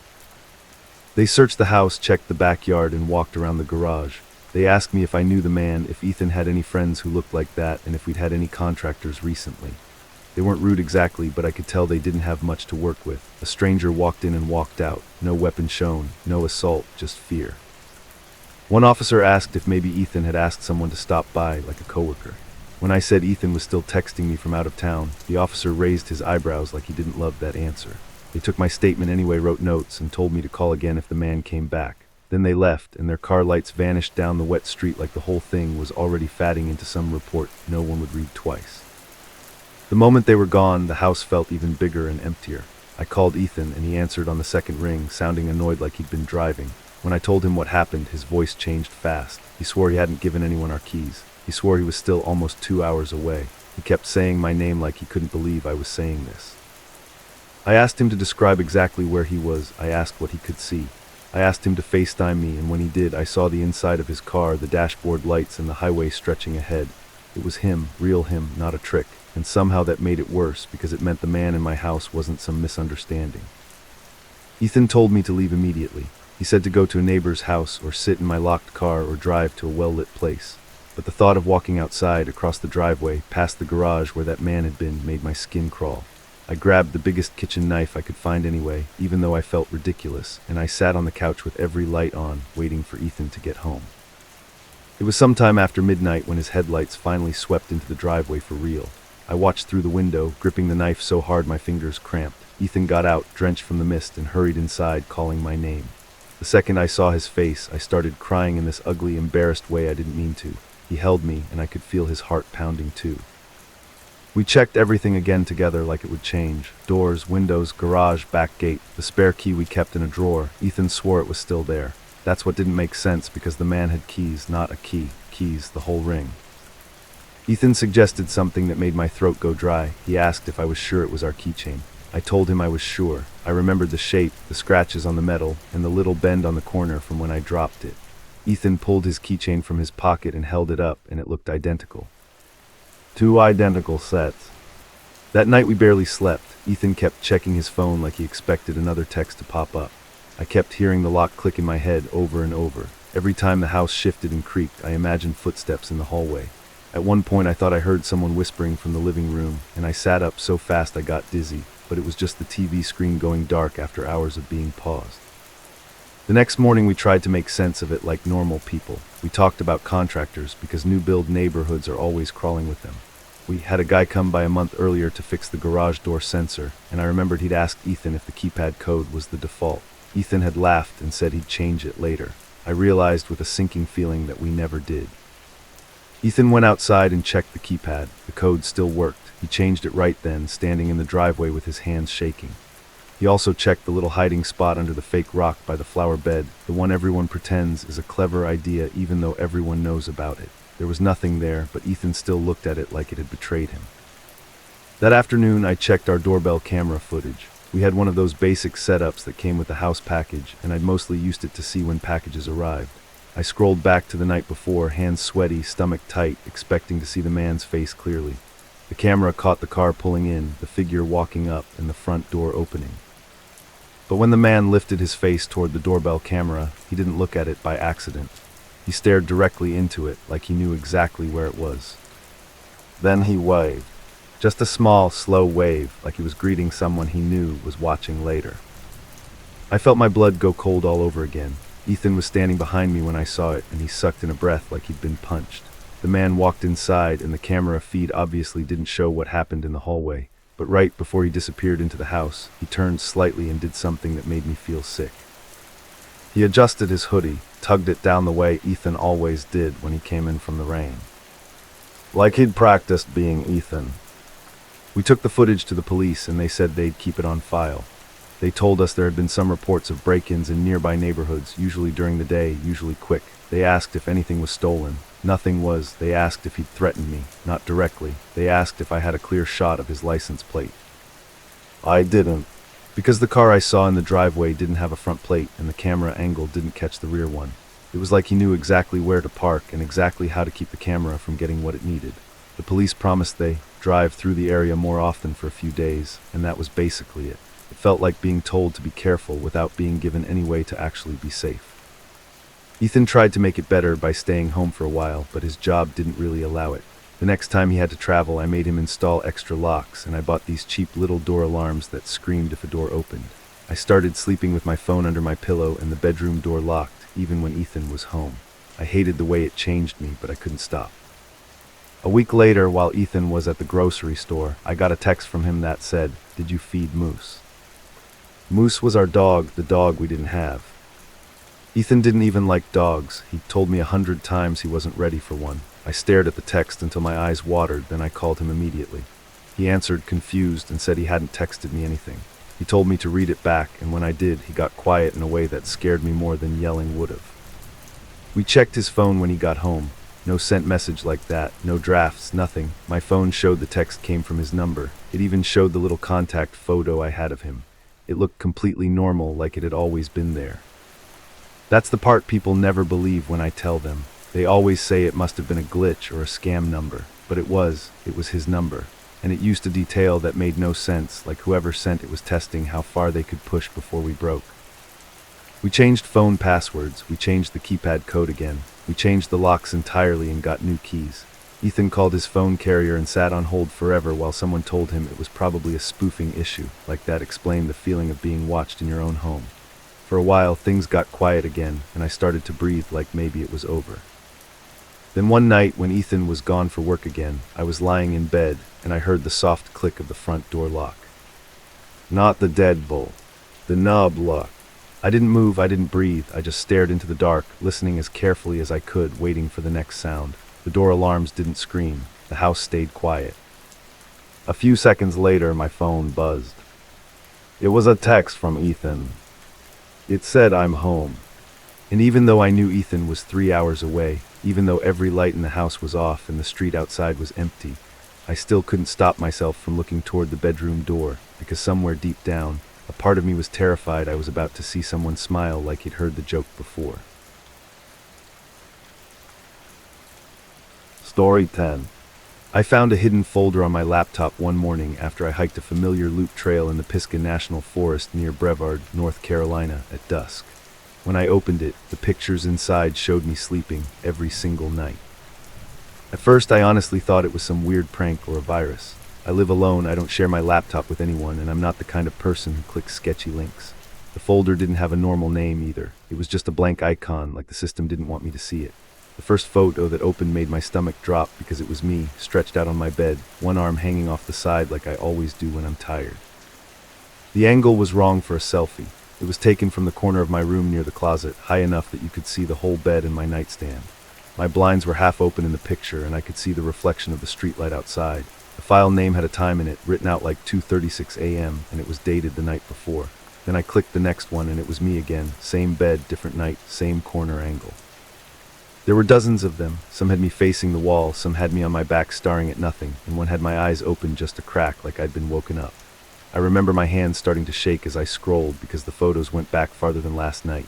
They went back to the week before, then the week before that, and then a whole series from the same evening I'd gone hiking in Pisgah. One of those pictures wasn't taken in my bedroom at all. That one showed me asleep in the driver's seat of my car. I stared at it for a long time, trying to convince myself it wasn't real. The dashboard was lit up faintly, and my head was tilted against the window like I'd nodded off without meaning to. Through the windshield, you could see pine trees and a wooden sign in the background, washed out by the headlights. I knew that sign. I knew those trees. It was the trailhead parking lot, the one I'd parked in right before that hike. I need to explain that hike, because it's the only thing that makes any of this even halfway make sense. Quentin and I live in a small place outside Brevard. I work a pretty normal job, and when I get stressed, I hike. Pisgah is close, it's beautiful, and it's the kind of place you can visit 100 times without seeing everything. There's one loop trail I'd done over and over because it was easy to follow and it fit into an evening after work. Pine trees on both sides, packed dirt, a couple of little wooden bridges, and a few spots where you can see the hills opening up if you stop and look. That day I left later than I meant to. The sky was already starting to turn that dusty orange you get right before the sun drops behind the mountains. I remember thinking I'd just do the loop fast and be back at my car before it got fully dark. I parked in the same gravel lot, grabbed my water bottle, and checked my phone for a signal out of habit, even though I knew it would be spotty. Then I walked up to the trailhead sign and glanced at it like I always did, more as a routine than anything. Nothing looked wrong at first. The wood was weathered, the map was faded in places, and the arrows were the same ones I'd seen a dozen times. I stepped onto the trail and started walking, listening to the crunch of dirt and needles under my shoes. It was quiet in that normal way, like the forest was holding its breath as the day cooled down. I passed the first little bridge, the one that always creaked in the middle, and I remember smiling because it creaked exactly like it always did. About 10 minutes in, I saw the first sign that made me slow down. It was one of those brown posts with a simple arrow nailed to it, pointing to the left like it always had. But the trail name on it wasn't what I remembered. I stood there reading it, then reading it again because my brain kept trying to swap the letters into what it should have been. The arrow shape was the same. The nails looked old. The wood looked like it had been there forever.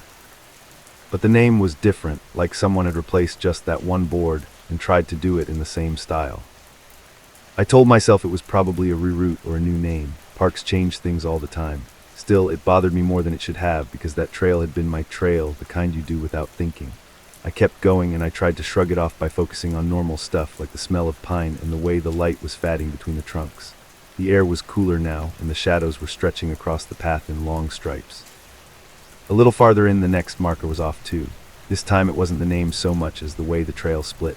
In my memory, it was a gentle fork where the loop could go either direction and both ways would eventually come back around. But standing there, it didn't look like a gentle fork. It looked like the trail was forcing a choice, like one side was the real path and the other was just a thin cut through the brush. The sign still had that same arrow style, and it still pointed the way I always went, so I followed it, even though the path felt narrower than I remembered. That's when I noticed the landmarks weren't lining up. There's a spot on that loop where you can hear water before you see it, a little creek that runs close to the trail for a short stretch.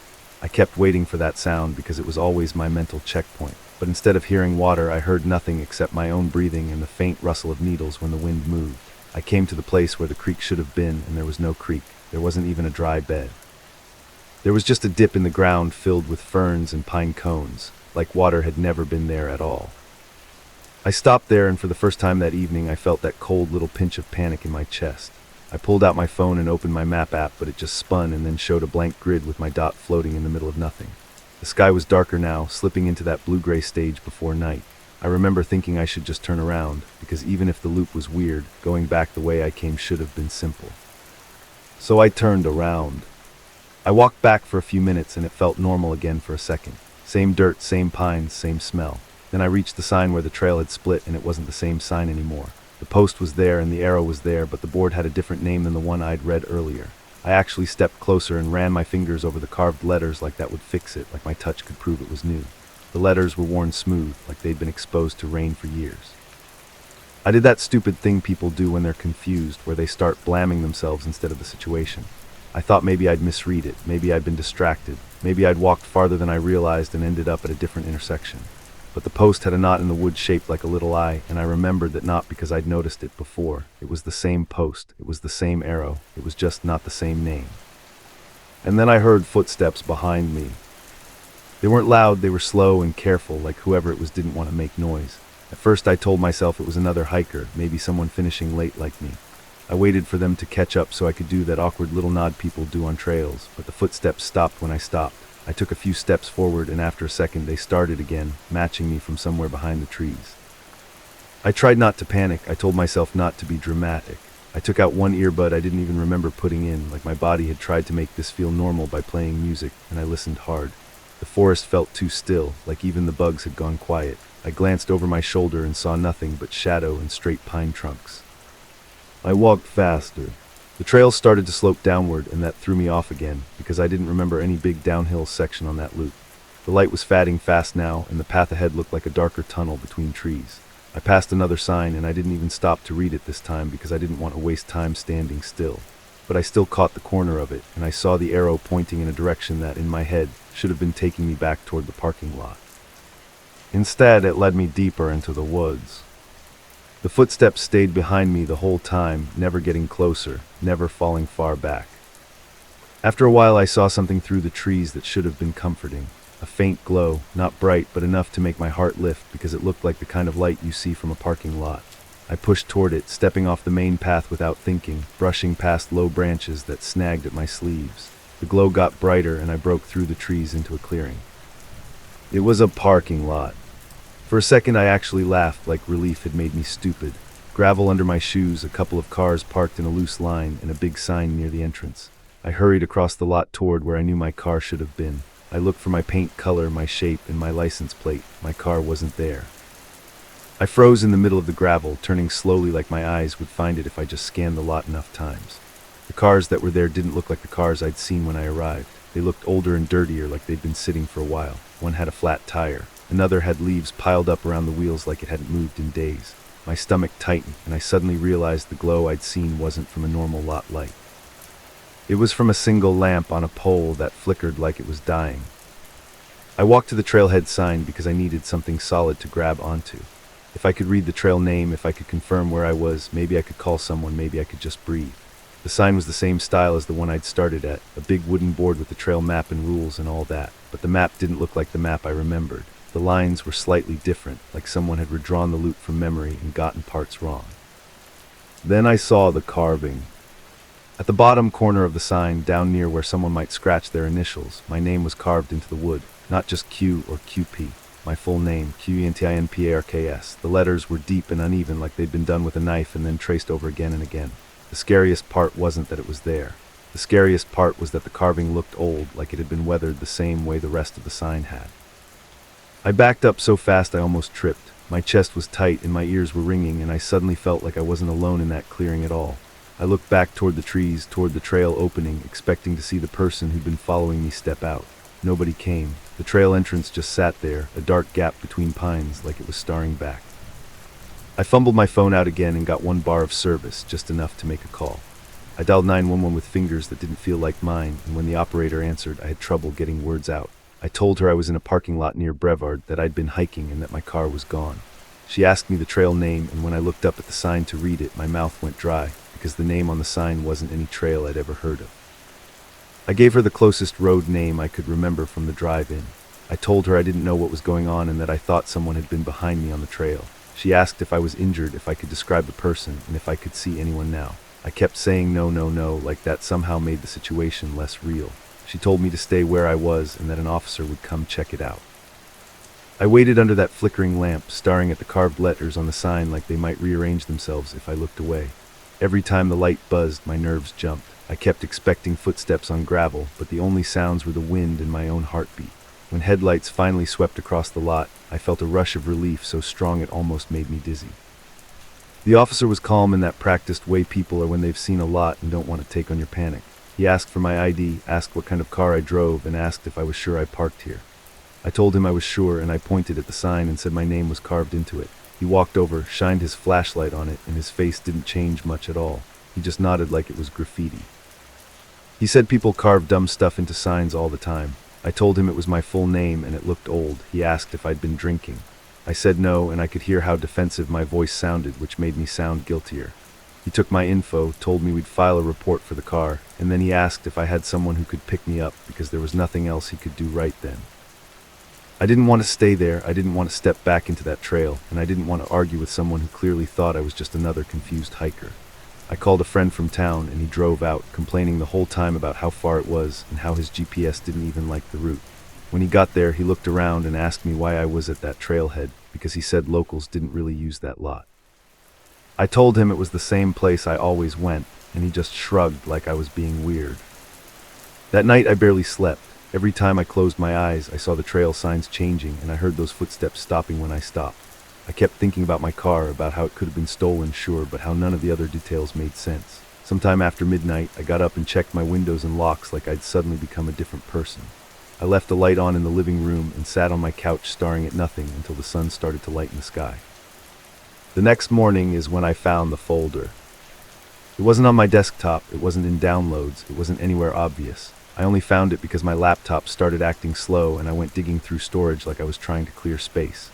That's when I noticed a folder tucked inside a system-looking directory with no name and no preview. When I clicked it, my computer hesitated like it didn't want to open it, and then all those photos appeared. After I saw the one of me asleep in my car, I went back through them more carefully. In the corner of each photo, there was a faint reflection in the window or a sliver of darkness near the doorway. Nothing clear enough to point at and say, that's a person, but enough that my mind kept trying to shape it into someone standing there. In one picture, the closet door was open even though I always keep it shut. In another, my bedroom window was cracked open just a little, like someone had been there and didn't bother to close it all the way. I called the police again, and this time I tried to explain the photos instead of the trail. The officer on the phone sounded polite but tired, like he'd already decided what category I fell into. He asked if I had roommates, if I'd posted the photos online, and if I'd installed any kind of camera myself and forgot. I told him no, and he said I could bring my laptop in if I wanted, but it sounded like he was humoring me more than anything. I didn't bring it in. I didn't want to hand over the only proof I had, especially when the proof made me feel like I was losing my mind. Instead, I tried to ground myself in reality by looking up the trail. I typed in the name I'd read on the sign, and nothing came up that matched. I searched Pisgah Loop trails, Brevard trailheads, anything. The closest results were old forum posts and maps that didn't show what I'd seen. Then I searched my own name, not on Google, but inside my map app, just out of desperation. A result popped up like it had always been there. It was a trail listing, a loop in Pisgah, and the name of it right there on the screen was Quentin Park's Loop. I stared at that until my eyes started to sting, and when I clicked it, the little route line formed a perfect circle like it was mocking me. The trailhead location pin sat in a spot that wasn't the parking lot I remembered, but it was close enough to make my skin crawl. Under the listing there were photos, and the thumbnails were blurry, but I recognized one instantly. It was me asleep in my driver's seat, taken from outside the car through the glass. I slammed the laptop shut so hard it made a sharp crack in the quiet room. My hands were sweating, and my heart was pounding like I'd run up a hill. I sat there for a long time, listening to the house, trying to convince myself I was safe because I was inside, because it was daytime, because nothing could just rewrite itself like that. But when I finally forced myself to open the laptop again, the folder was gone. It wasn't in storage, it wasn't in the directory, it wasn't anywhere, like it had never existed. That was weeks ago, and I still don't hike anymore. My car was never found, and the report just sits in some file with a case number attached to it, like that makes it less personal. Sometimes, late at night, I'll wake up for no reason and lie there listening, and I'll notice my blinds are half open even though I know I shut them. And every once in a while, when I'm trying to fall back asleep, I swear I hear slow footsteps somewhere in my house that stop the second I stop breathing, like whatever made that loop trail doesn't need the woods to follow me anymore. Story 11. It was the first night I did laundry in our building's basement laundry room. I spent completely alone. I thought the silence would be peaceful, until I realized it wasn't silence at all. I was 24 at the time, living in a 6-unit walk-up in Queens. It was one of those older buildings that looked fine from the street, but everything inside felt a little tired. The front door never latched right, the hallway lights buzzed, and the basement door had a lock that only worked if you lifted the handle while turning the key. I didn't love going down there, but the building had washers and dryers, and that was cheaper than dragging my stuff to the laundromat. The laundry room sat at the bottom of a narrow stairwell that smelled like damp concrete and old paint.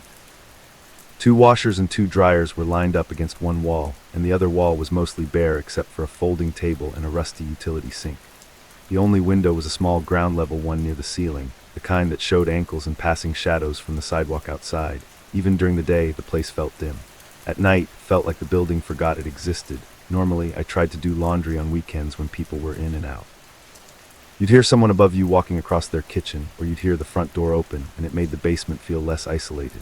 But that week was hectic, and I ran out of clean clothes. By the time I got home on a Thursday, it was already late, and I told myself I'd be in and out in an hour. I carried my basket down around 10:30 p.m. The basement light was on, but it wasn't bright. It was a single bulb in a metal cage, and it threw long shadows behind the machines. I remember thinking the air felt colder than usual, like someone had left a door open somewhere. I also remember the quiet felt thick, like the kind of quiet you notice in your ears. I loaded the washer, poured detergent, and shoved coins into the slot. The machines were old, the kind that shook and rattled and always sounded like they were about to break. Once the washer started, I sat on the folding chair by the table and scrolled on my phone. Every few minutes I'd look up at the stairwell, just out of habit, expecting to hear someone coming down. Nobody did. That's when I started noticing little things that didn't make sense, but I brushed them off, like the basement door at the top of the stairs. I could see it from where I was sitting. I was pretty sure I had pulled it shut behind me, but the thin strip of light along the edge looked a little wider than it should have. I told myself it probably didn't latch all the way, which was normal for that door. Then maybe 15 minutes later I heard a soft scrape from the stairwell. Not footsteps, more like rubber against concrete. I paused my music and listened. There was nothing after that, just the washer churning and the faint hum of the bulb above me. I told myself it was pipes settling, or maybe a neighbor dragging something across the hallway upstairs. When the washer finished, I moved everything into one of the dryers. I slammed the dryer door, and the glass window in the front caught the light in a weird way. A small red dot flashed for a second, like a reflection. At first I thought it was from my phone screen or maybe the power light on the wall. But when I leaned closer, the red dot blinked again, steady and deliberate, like it had a rhythm. I stared at it, confused, and shifted my head side to side to see if it moved like a reflection would. It didn't. It stayed in the same place near the top corner of the dryer door, just behind the frame. I crouched down and put my face closer to the glass. The dot blinked again, and I felt my stomach tighten because it looked like a tiny recording light. I told myself there was no way. It had to be something inside the machine, maybe a sensor, maybe some stupid LED from the control panel reflecting just right. Still, I reached behind the dryer and yanked the plug out of the wall. The dryer stopped and the basement got quieter. The red dot kept blinking. I remember the exact feeling that hit me. Not panic, not yet, more like a cold disbelief, like my brain didn't want to accept what my eyes were seeing. I leaned in again, holding my breath like that would help me see better. The dot blinked twice, then paused, then blinked again. It was steady, like it didn't care whether the dryer was plugged in or not. I stepped back and looked around the room. The washers were dark. The dryers were dark. The only light in the room was the caged bulb overhead, and that tiny red blink inside the dryer door. I did the stupid thing first, the thing people do when they don't want to be scared. I laughed under my breath and said, "No," like saying it out loud would make it stop. Then I walked up to the dryer door and tried to find where the light was coming from. I ran my fingers along the edges of the glass, and I noticed a thin strip of black tape on the inside of the door frame, placed neatly like someone meant to hide something behind it. My hands started shaking a little. I peeled the tape back slow, and a tiny piece of plastic came loose with it. It was smaller than a dime, with a pinhole in the center. Right behind it, tucked into the frame, was a little black device with that blinking red light, a camera. I froze for a second, just staring at it. Then I grabbed it and pulled. It didn't come out easily. There was a thin wire, and it was threaded deeper into the door frame like someone had taken time to run it through. I yanked again, harder, and the wire snapped with a quiet pop. The red light flickered, but it didn't go off. It blinked like normal, like it was still running. My skin went hot. I looked at the wall outlet again, like maybe I had unplugged the wrong cord, but the dryer was definitely unplugged. I even lifted the plug in my hand to make sure. The camera kept blinking anyway. That's when I finally got scared in a real way, not the fun kind of scared like a movie. The kind where you suddenly feel exposed, like you're standing under a spotlight. I realized how many times I'd been down there, how many times other people had been down there. I pictured my neighbors carrying baskets, bending down to load machines, checking their phones, not knowing they were being watched. I grabbed my clothes out of the dryer even though they were damp. I shoved them into my basket and took the little camera with me. I didn't bother plugging anything back in. I just went up the stairs fast, keeping my eyes on the basement door the whole time, half expecting it to swing open and someone to be standing there. When I got to my apartment, I locked the deadbolt and leaned my basket against the door like that would stop anything. Then I put the camera on my kitchen counter under the bright light and stared at it. It was definitely real. There was a tiny lens, that blinking red light, and a slot on the side that looked like it could hold a memory card. I didn't want to touch it anymore, but I did anyway. I found the slot and slid out a little card with a fingernail. My heart was beating hard enough that I could feel it in my throat. I thought about calling the police right then, but I also thought about what I'd say.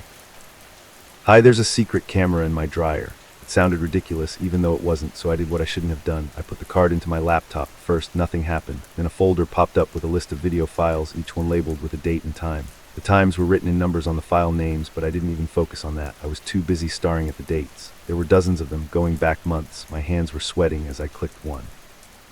The video showed the basement laundry room from an angle I recognized immediately. It was the view from inside the dryer door frame, pointed out through the glass. The picture was grainy but clear enough to see everything. The folding table, the sink, the machines, even the stairwell. I watched myself come into frame, setting my basket down unaware. I watched myself lean against the table and scroll on my phone. I watched myself yawn. The worst part was how normal it looked, how casual I was. Like I was in my own space. I shut the laptop so hard it almost snapped closed. My stomach rolled like I was going to throw up. I sat there for a minute, breathing through my nose, trying to calm down, but I couldn't stop thinking about the stairwell in the video. How clearly it showed the basement door. How anyone coming down would be caught on camera. And how, if someone was watching these recordings, they were watching people when they were alone down there. I called the NYPD non-emergency line, and I tried to keep my voice steady. I told them I found a hidden camera in the basement laundry room of my building. The person on the phone asked a few questions in a flat voice, like they'd heard stranger things. They said an officer could come by to take a report, but they also said something about not touching evidence, which made me feel stupid for already pulling the card. 2 officers showed up around 1:15 a.m. They were polite, but I could tell they were tired. I showed them the camera and explained where I found it. One of them raised his eyebrows when I mentioned the red light staying on even after unplugging the dryer. He turned it over in his hand and said, "Could have its own battery." His tone wasn't comforting. It was matter of fact, like this was just another annoying problem at the end of a shift. They asked to see the laundry room. I didn't want to go back down there, but I did because I didn't want to look dramatic. The 3 of us went down together, and the basement felt even darker with the officers' flashlights cutting through it. The blinking light was gone, obviously, because I'd taken the camera. But the black tape was still there, peeled back, hanging loose inside the dryer door frame like a torn bandage. One officer took pictures with his phone and wrote notes. The other looked around the room and checked behind the machines. He found another strip of tape on the other dryer, this one placed lower, near the hinge. He didn't even peel it back. He just stared at it for a long second, then looked at me like he didn't want to admit what he was thinking. They told me they'd file a report and send it to a detective. They asked if I had enemies, like I was the target. I told them no. I told them it could be anyone in the building. It could be someone who had a key to the basement. The officer nodded, but his face said he already knew how messy that would get. Before they left, one of them said something that stuck with me. He said, "Don't go down here alone again, and tell your neighbors." Then he paused and added, "Also keep that memory card, don't delete anything." Next day I knocked on my neighbors' doors and told them what happened. Most of them looked horrified. One older woman covered her mouth with her hand and said she did laundry down there every week. A guy on the second floor got angry and said he was going to handle it, which sounded pointless, but I understood the feeling. Everyone agreed the basement was creepy, but nobody had expected this. Our landlord acted surprised on the phone, in that way people act surprised when they're trying to sound innocent. He said he'd look into it, and that's all. No apology, no urgency, just that same lazy tone he used when someone complained about the heat. For the next week, nobody used the basement. People drove to laundromats or asked friends.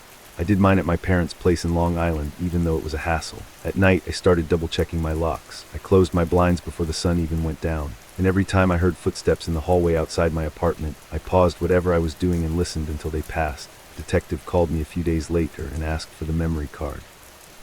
I handed it over and he told me they'd try to trace where the footage ended up. He asked if I recognized anyone else in the recordings. I told him I didn't want to watch more than the one clip I saw. He didn't blame me, but then something happened that made it feel less like a case and more like something personal. About 2 weeks after I found the camera, I came home from work and found my laundry basket sitting right in front of my apartment door. I hadn't used it in days. I always kept it in my closet. At first I thought maybe I was just forgetting where I left it. Then I opened my door and saw my closet door slightly cracked open like it hadn't been shut all the way. I stood there for a full minute without moving. I didn't step inside, I just stared at that crack, feeling my pulse climb. My apartment didn't look ransacked, nothing obvious was missing, but the basket being outside my door felt like a message, like someone wanted me to notice it. I went inside slowly and checked my windows. Locked, checked my deadbolt, locked. My living room looked normal, my bedroom looked normal. But in my closet, on the shelf above my hanging shirts, there was something new, a small strip of black tape, the same kind from the dryer door. It was stuck to the underside of the shelf, like someone had started to place something there and then stopped halfway. There was no camera attached, just the tape, clean and neat. I peeled it off with shaking fingers and felt a sick wave of certainty wash over me. Someone had been in my apartment. I called the police again, and this time I didn't care how I sounded. 2 officers came, different ones than before. They looked around, wrote notes, and asked how someone could have gotten in. I told them I didn't know. I told them the basket was outside my door when I got home. One officer asked if I had roommates. I said no. He asked if I had friends with keys. I said no. They took the tape, but it felt useless, like handing them a piece of lint. They suggested I change my locks anyway. They suggested I get a camera for my own door. They said they'd add it to the report. That night I slept with my bedroom door locked and a chair wedged under the knob. I barely slept at all. Every creak in the building sounded like someone testing a floorboard. Every distant sound from the street made me picture a shadow pausing under my window. The next morning I bought a cheap door camera online and installed it as soon as it arrived. It wasn't fancy, but it sent motion alerts to my phone. I aimed it at the hallway outside my door. For a few days it was normal stuff. A neighbor carrying groceries, someone walking their dog, the mailman. Then one night around 3:42 a.m. I woke up to a notification. The alert said, "Motion detected." I grabbed my phone with both hands and opened the live view.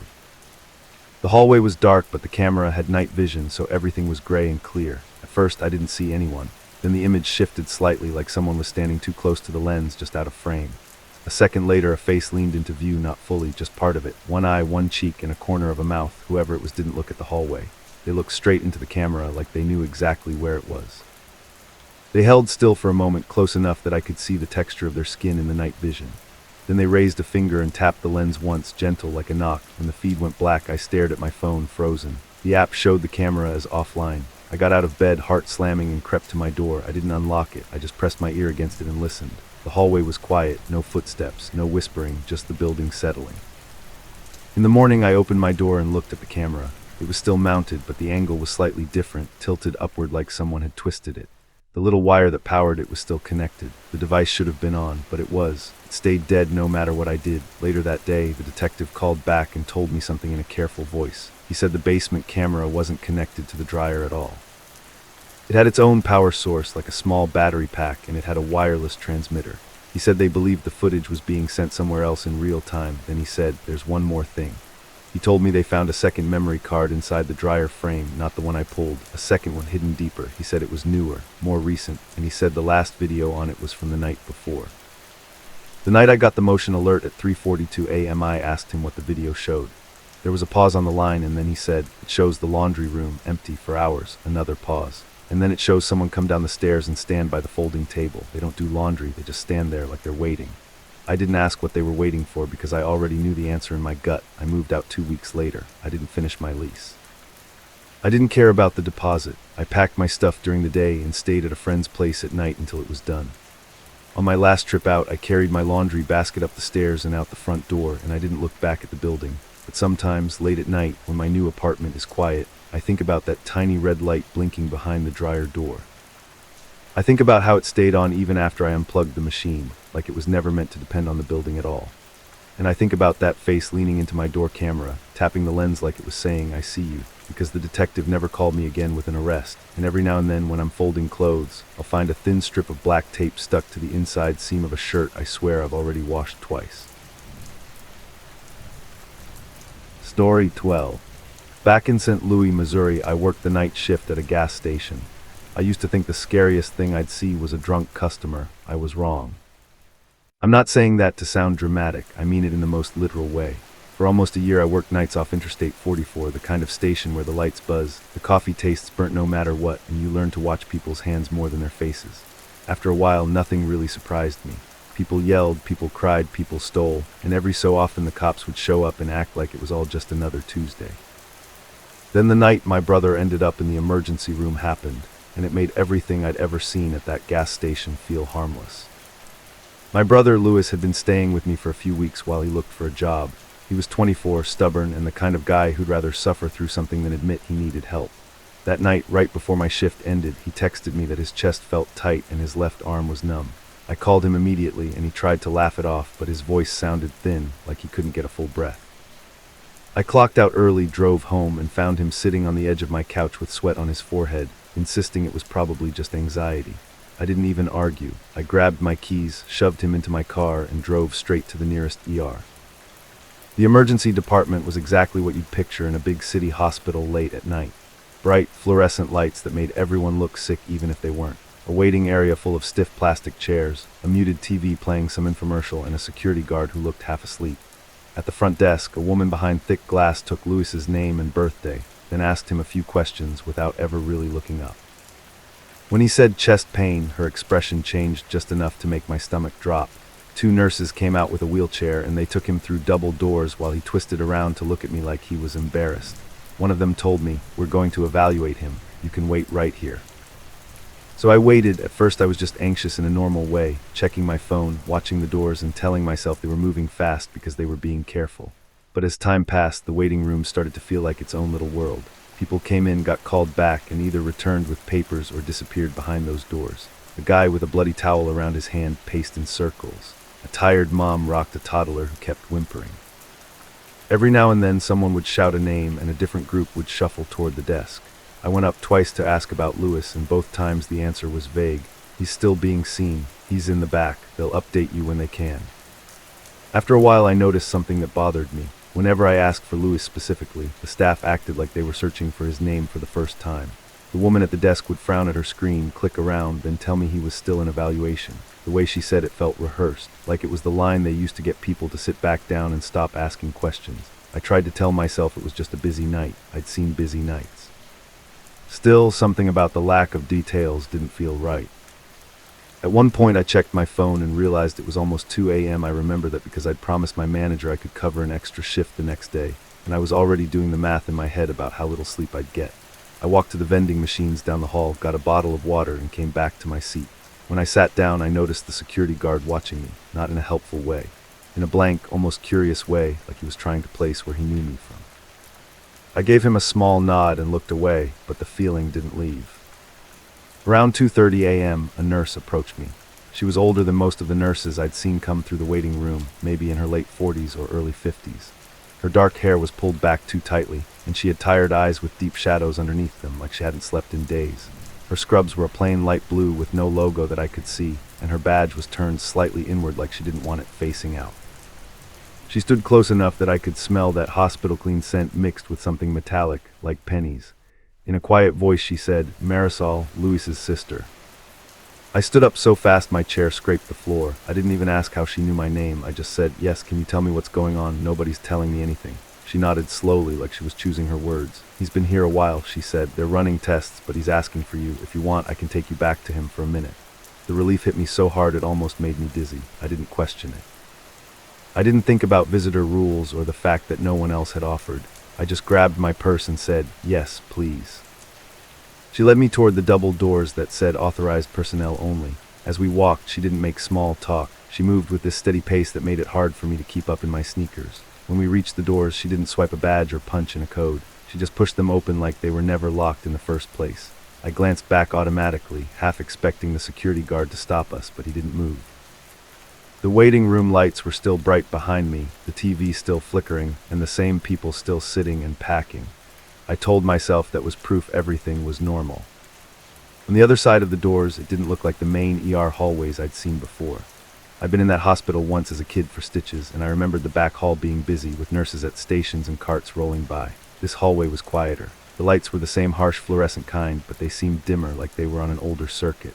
The walls were painted in off-white that had yellowed with age, and the floor tiles looked scuffed, like no one had waxed them in years.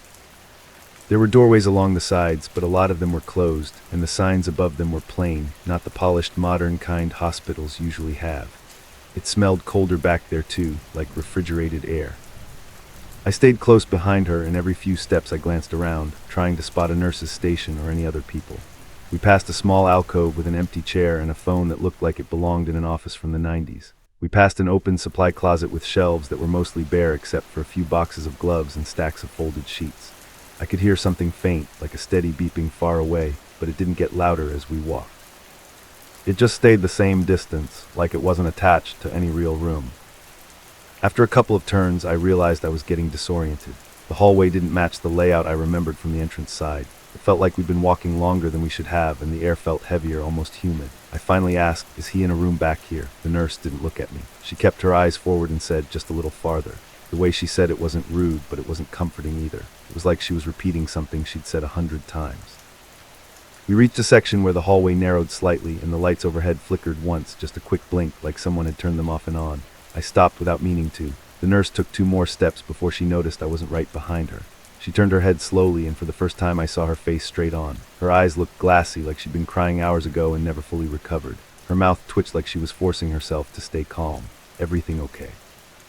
she asked. I nodded, but I didn't move forward. My instincts were screaming, and I hated myself for it because I didn't want to be that person who assumes the worst. Still, I asked the simplest question I could think of. "What's your name?" Her expression didn't change at first. Then she said, "You don't need to worry about that." It wasn't even a harsh answer. It was worse than that. It was flat, like the question didn't matter because the answer wasn't real. I tried to take a step back, and that's when I noticed something behind me. The hallway we'd come from looked different. The corner wasn't as close as it should have been. It was like the distance had stretched, like someone had pulled the hallway longer when I wasn't looking. The lights behind me seemed dimmer than the ones ahead, and the off-white walls looked darker, almost gray. I turned my head and squinted, trying to make sense of it, but the more I stared, the less I trusted what I was seeing. The nurse took a step toward me. "He's waiting," she said, her voice still quiet. "He's scared. You don't want him to be alone." That hit me right in the chest because it sounded like Lewis, like something he would say if he was trying to guilt me into staying. For a second I pictured him on a gurney somewhere, tubes on his arm, calling my name, and I hated that it worked, even for a moment. I swallowed and said, "Take me to him then, right now." She nodded again, like that was the correct response. She turned and kept walking. I followed, but I did it slower this time, and I kept one hand on my phone in my purse like it was a weapon. After another turn, we stopped in front of a door with no window, no room number, no sign, just a metal handle and a blank wall. The nurse reached for the handle, and I noticed her hands. Her fingernails were short and clean, but the skin on her knuckles looked raw, like it had been scrubbed too hard. She didn't hesitate. She opened the door and stepped aside. Inside was a small exam room, but it didn't look like any exam room I'd ever seen. The bed was there, but it was older, with chipped paint on the frame. The cabinets were dented. The sink was stained around the drain. The overhead light had that same buzzing sound I'd heard my whole shift at the gas station, but louder, like a nest of insects trapped in a fixture. And sitting on the bed was my brother. At least it looked like him at first glance. He had the same dark hair, the same shoulders, and the same posture he had when he was trying not to show he was in pain. His head was slightly bowed, like he was staring at his hands. I took a step into the room, and the nurse stayed in the doorway behind me. I said, "Louis." The figure on the bed lifted his head slowly. It was Louis's face, but something about it was wrong. His eyes looked too open, like he wasn't blinking enough. His lips were dry and cracked, and when he looked at me there was no relief, no recognition, just this empty focus, like he was studying me the way you study a stranger in a checkout line. My mouth went dry. I tried again, softer. "Are you okay?" He tilted his head a little, and when he spoke, his voice sounded like it was coming through a bad phone connection. "Mari," he said, but he didn't say it the way he always did. It was like he was repeating a word he'd heard, not like he knew what it meant. I took another step closer, and my stomach turned when I noticed his wrist. There was a hospital band on it, but the letters looked smeared, like they'd been printed on damp paper. I couldn't make out his name. Behind me, the nurse said, "See, he needed you." The door clicked softly, like it was settling into place. I spun around and grabbed the handle, suddenly panicked and yanked it. It didn't move. The nurse was still standing there, but now she was on the other side of the doorframe, like she wasn't fully in the room anymore. The hallway behind her looked darker than before, and the lights flickered again, slower this time. She watched me struggle with the handle, and her tired eyes didn't look sympathetic. "They looked patient." "Stop," I said, my voice cracking. "What is this? Where are we?" She didn't answer the question. She just said, "You've been waiting a long time." I looked back at the bed, and the thing that looked like Louis slid off it with a stiff motion, like it wasn't used to moving in a human body. It took one step toward me, then another. I backed up until my shoulders hit the wall near the sink. My hands were shaking so badly, I dropped my phone when I tried to pull it out. I did the only thing I could think of. I screamed Louis's name as loud as I could. I screamed it over and over until my throat hurt. The fake Louis stopped moving and just stared at me. The nurse's expression didn't change, and the buzzing from the light overhead got louder like the room was feeding on the noise. I bent down, grabbed my phone off the floor, and hit the emergency call button without even looking. The screen lit up, but there were no bars, no service. Just that empty, searching symbol spinning like it would spin forever. Then in the middle of my panic, I heard something else, a muffled sound like someone pounding on a door far away. At first I thought it was my heart in my ears, but it happened again, and this time it sounded closer. The nurse's head shifted slightly like she heard it too. Her eyes flicked past me toward the wall behind the bed. The fake Lewis turned his head in the same direction, almost in sync, like they were connected. The pounding came again, harder, and this time I heard a voice under it. It was faint, but it was real. Someone was yelling, "Marisol." My whole body went cold. That was my brother's voice, not the broken, distant version in the room with me. The real one. It came again, louder. "Marisol, where are you?" I started crying without meaning to, because it hit me that Lewis was somewhere else, somewhere on the other side of whatever this was, and he was looking for me. I ran to the wall where the voice seemed to come from and pressed my ear against it. The paint felt cold and slightly damp. "Lewis," I shouted back. I'm here, I'm here." The pounding got frantic, like he was slamming both fists into something. The nurse said my name again, sharper this time, like a warning. I ignored her. I backed up, looked around, and saw the metal stool near the sink. I grabbed it with both hands and swung it at the wall. The first hit dented the drywall and dust puffed out. The buzzing light flickered so hard it almost went out. The fake Lewis made a sound, not a scream, but a low, strained noise like air leaving a balloon. I swung again. The wall cracked deeper, and behind it I saw something that made my brain stall. Not insulation, not pipes. Just darkness, like the inside of the wall was an empty space that shouldn't exist.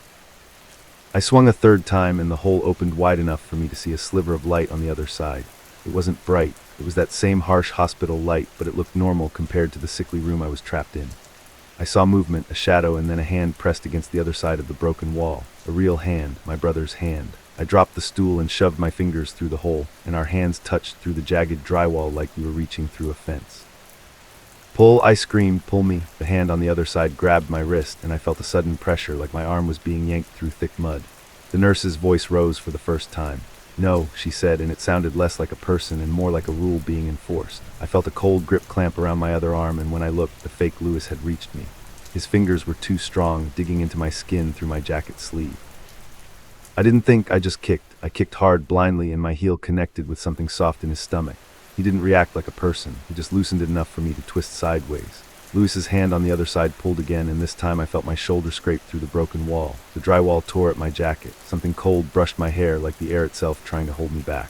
Then, with one last yank, I fell forward and landed on a hospital floor. I was in a hallway behind the emergency department, sprawled on my hands and knees, gasping like I'd been underwater. My brother was crouched next to me, gripping my shoulders, his face pale and terrified. "Where did you go?" he kept saying. "You were right there, and then you were gone." Behind us, the wall was intact. No hole, no cracks, just a smooth, off-white hospital wall with a mounted dispenser and a small sign about hand washing. I stumbled to my feet and looked around, desperate to orient myself. The hallway looked like a normal ER back hallway now. There were nurses at a station, carts rolling by, and monitors beeping in rooms behind curtains. I grabbed Lewis and dragged him toward the double doors, not caring who stared. When we pushed through into the waiting area, I felt a rush of relief so strong it almost made me collapse. And then I froze because the waiting room wasn't the waiting room I remembered. The chairs were arranged differently. The TV was off. The infomercial was gone. The security guard wasn't there. The people I'd watched for hours weren't there either, not even the mom with the toddler or the guy with the bloody towel. The front desk was staffed by 2 different people, and when I walked up shaking and said my brother's name, the woman behind the glass looked at me like I just walked in for the first time. I tried to explain, but it came out messy. I told her I'd been waiting for hours. I told her a nurse brought me back. I told her my brother had been taken in earlier. The woman clicked around on her screen, then frowned and said, "Ma'am, he checked in about 15 minutes ago." She turned the monitor slightly so I could see. The timestamp next to his intake time was recent. I stared at it, my mind refusing to accept it, because I knew how long I'd been sitting in that chair, watching that TV, hearing those doors open and close. A doctor eventually came out and said Lewis's tests were normal. They told him it was likely a panic attack, maybe stress, maybe too much caffeine. Lewis looked embarrassed, like he wanted to apologize for dragging me there. I couldn't even focus on that. I kept scanning faces, waiting to see the tired-eyed nurse in the plain blue scrubs. I asked 2 different staff members if there was an older nurse with dark hair working, and both of them gave me the same answer. Not tonight. One of them even checked the staffing board and said, casually, "We don't have anyone by that description on the schedule." We left the hospital as the sky started getting lighter, that gray-blue color before sunrise. In the parking lot, Lewis asked me what happened because he said he'd been calling my name in the hallway after a nurse told him his sister was right outside. He said when he stepped into the hall, nobody was there, but he could hear my voice faintly, like it was coming from inside the wall. He kept insisting it sounded like I was trapped in a room that didn't exist. When he said that, my stomach twisted, because it meant he hadn't imagined any of it either. I didn't sleep when I got home. I sat at my kitchen table with all the lights on and watched the sun come up through my blinds. My phone had 1 missed call from my manager and 3 texts from a coworker asking if I could still cover the shift later. I kept replaying every detail, trying to find the moment where I'd made a mistake, where I'd followed the wrong person, where I'd let my nerves invent something that wasn't real. But the bruises on my arm from those 2 strong fingers were real. The tear in my jacket sleeve was real. And the worst part was that I couldn't stop thinking about how easy it had been for her to find me, say my name, and lead me away like it was the most normal thing in the world. A week later, I went back to the hospital during the day, telling myself I just needed closure. I walked into the ER waiting area and stood in the exact spot where I'd sat that night. It looked normal, busy, loud, people coughing, phones ringing, nurses calling names. I stared at the double doors and tried to picture the hallway behind them stretching longer and darker, tried to picture a blank door waiting for me. I told myself it couldn't happen again, not in the middle of the day, not with so many people around. As I turned to leave, I noticed a bulletin board near the exit with flyers and hospital announcements pinned to it.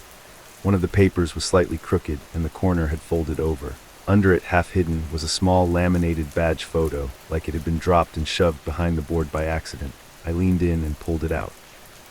It was a nurse ID. The picture was faded, but the face was clear enough to make my throat tighten. Tired eyes, dark hair pulled back tight, plain blue scrubs. The name printed underneath was smudged, like someone had tried to wipe it away. And across the bottom, in bold letters, it said EXPIRED. I put it back exactly where I found it and walked out without looking back, because I suddenly understood something that still makes my skin crawl. Whoever she was, she didn't need to be on the schedule to find someone who was already scared and already waiting. She just needed you to believe you were being helped, right up until the moment the hallway behind you disappeared.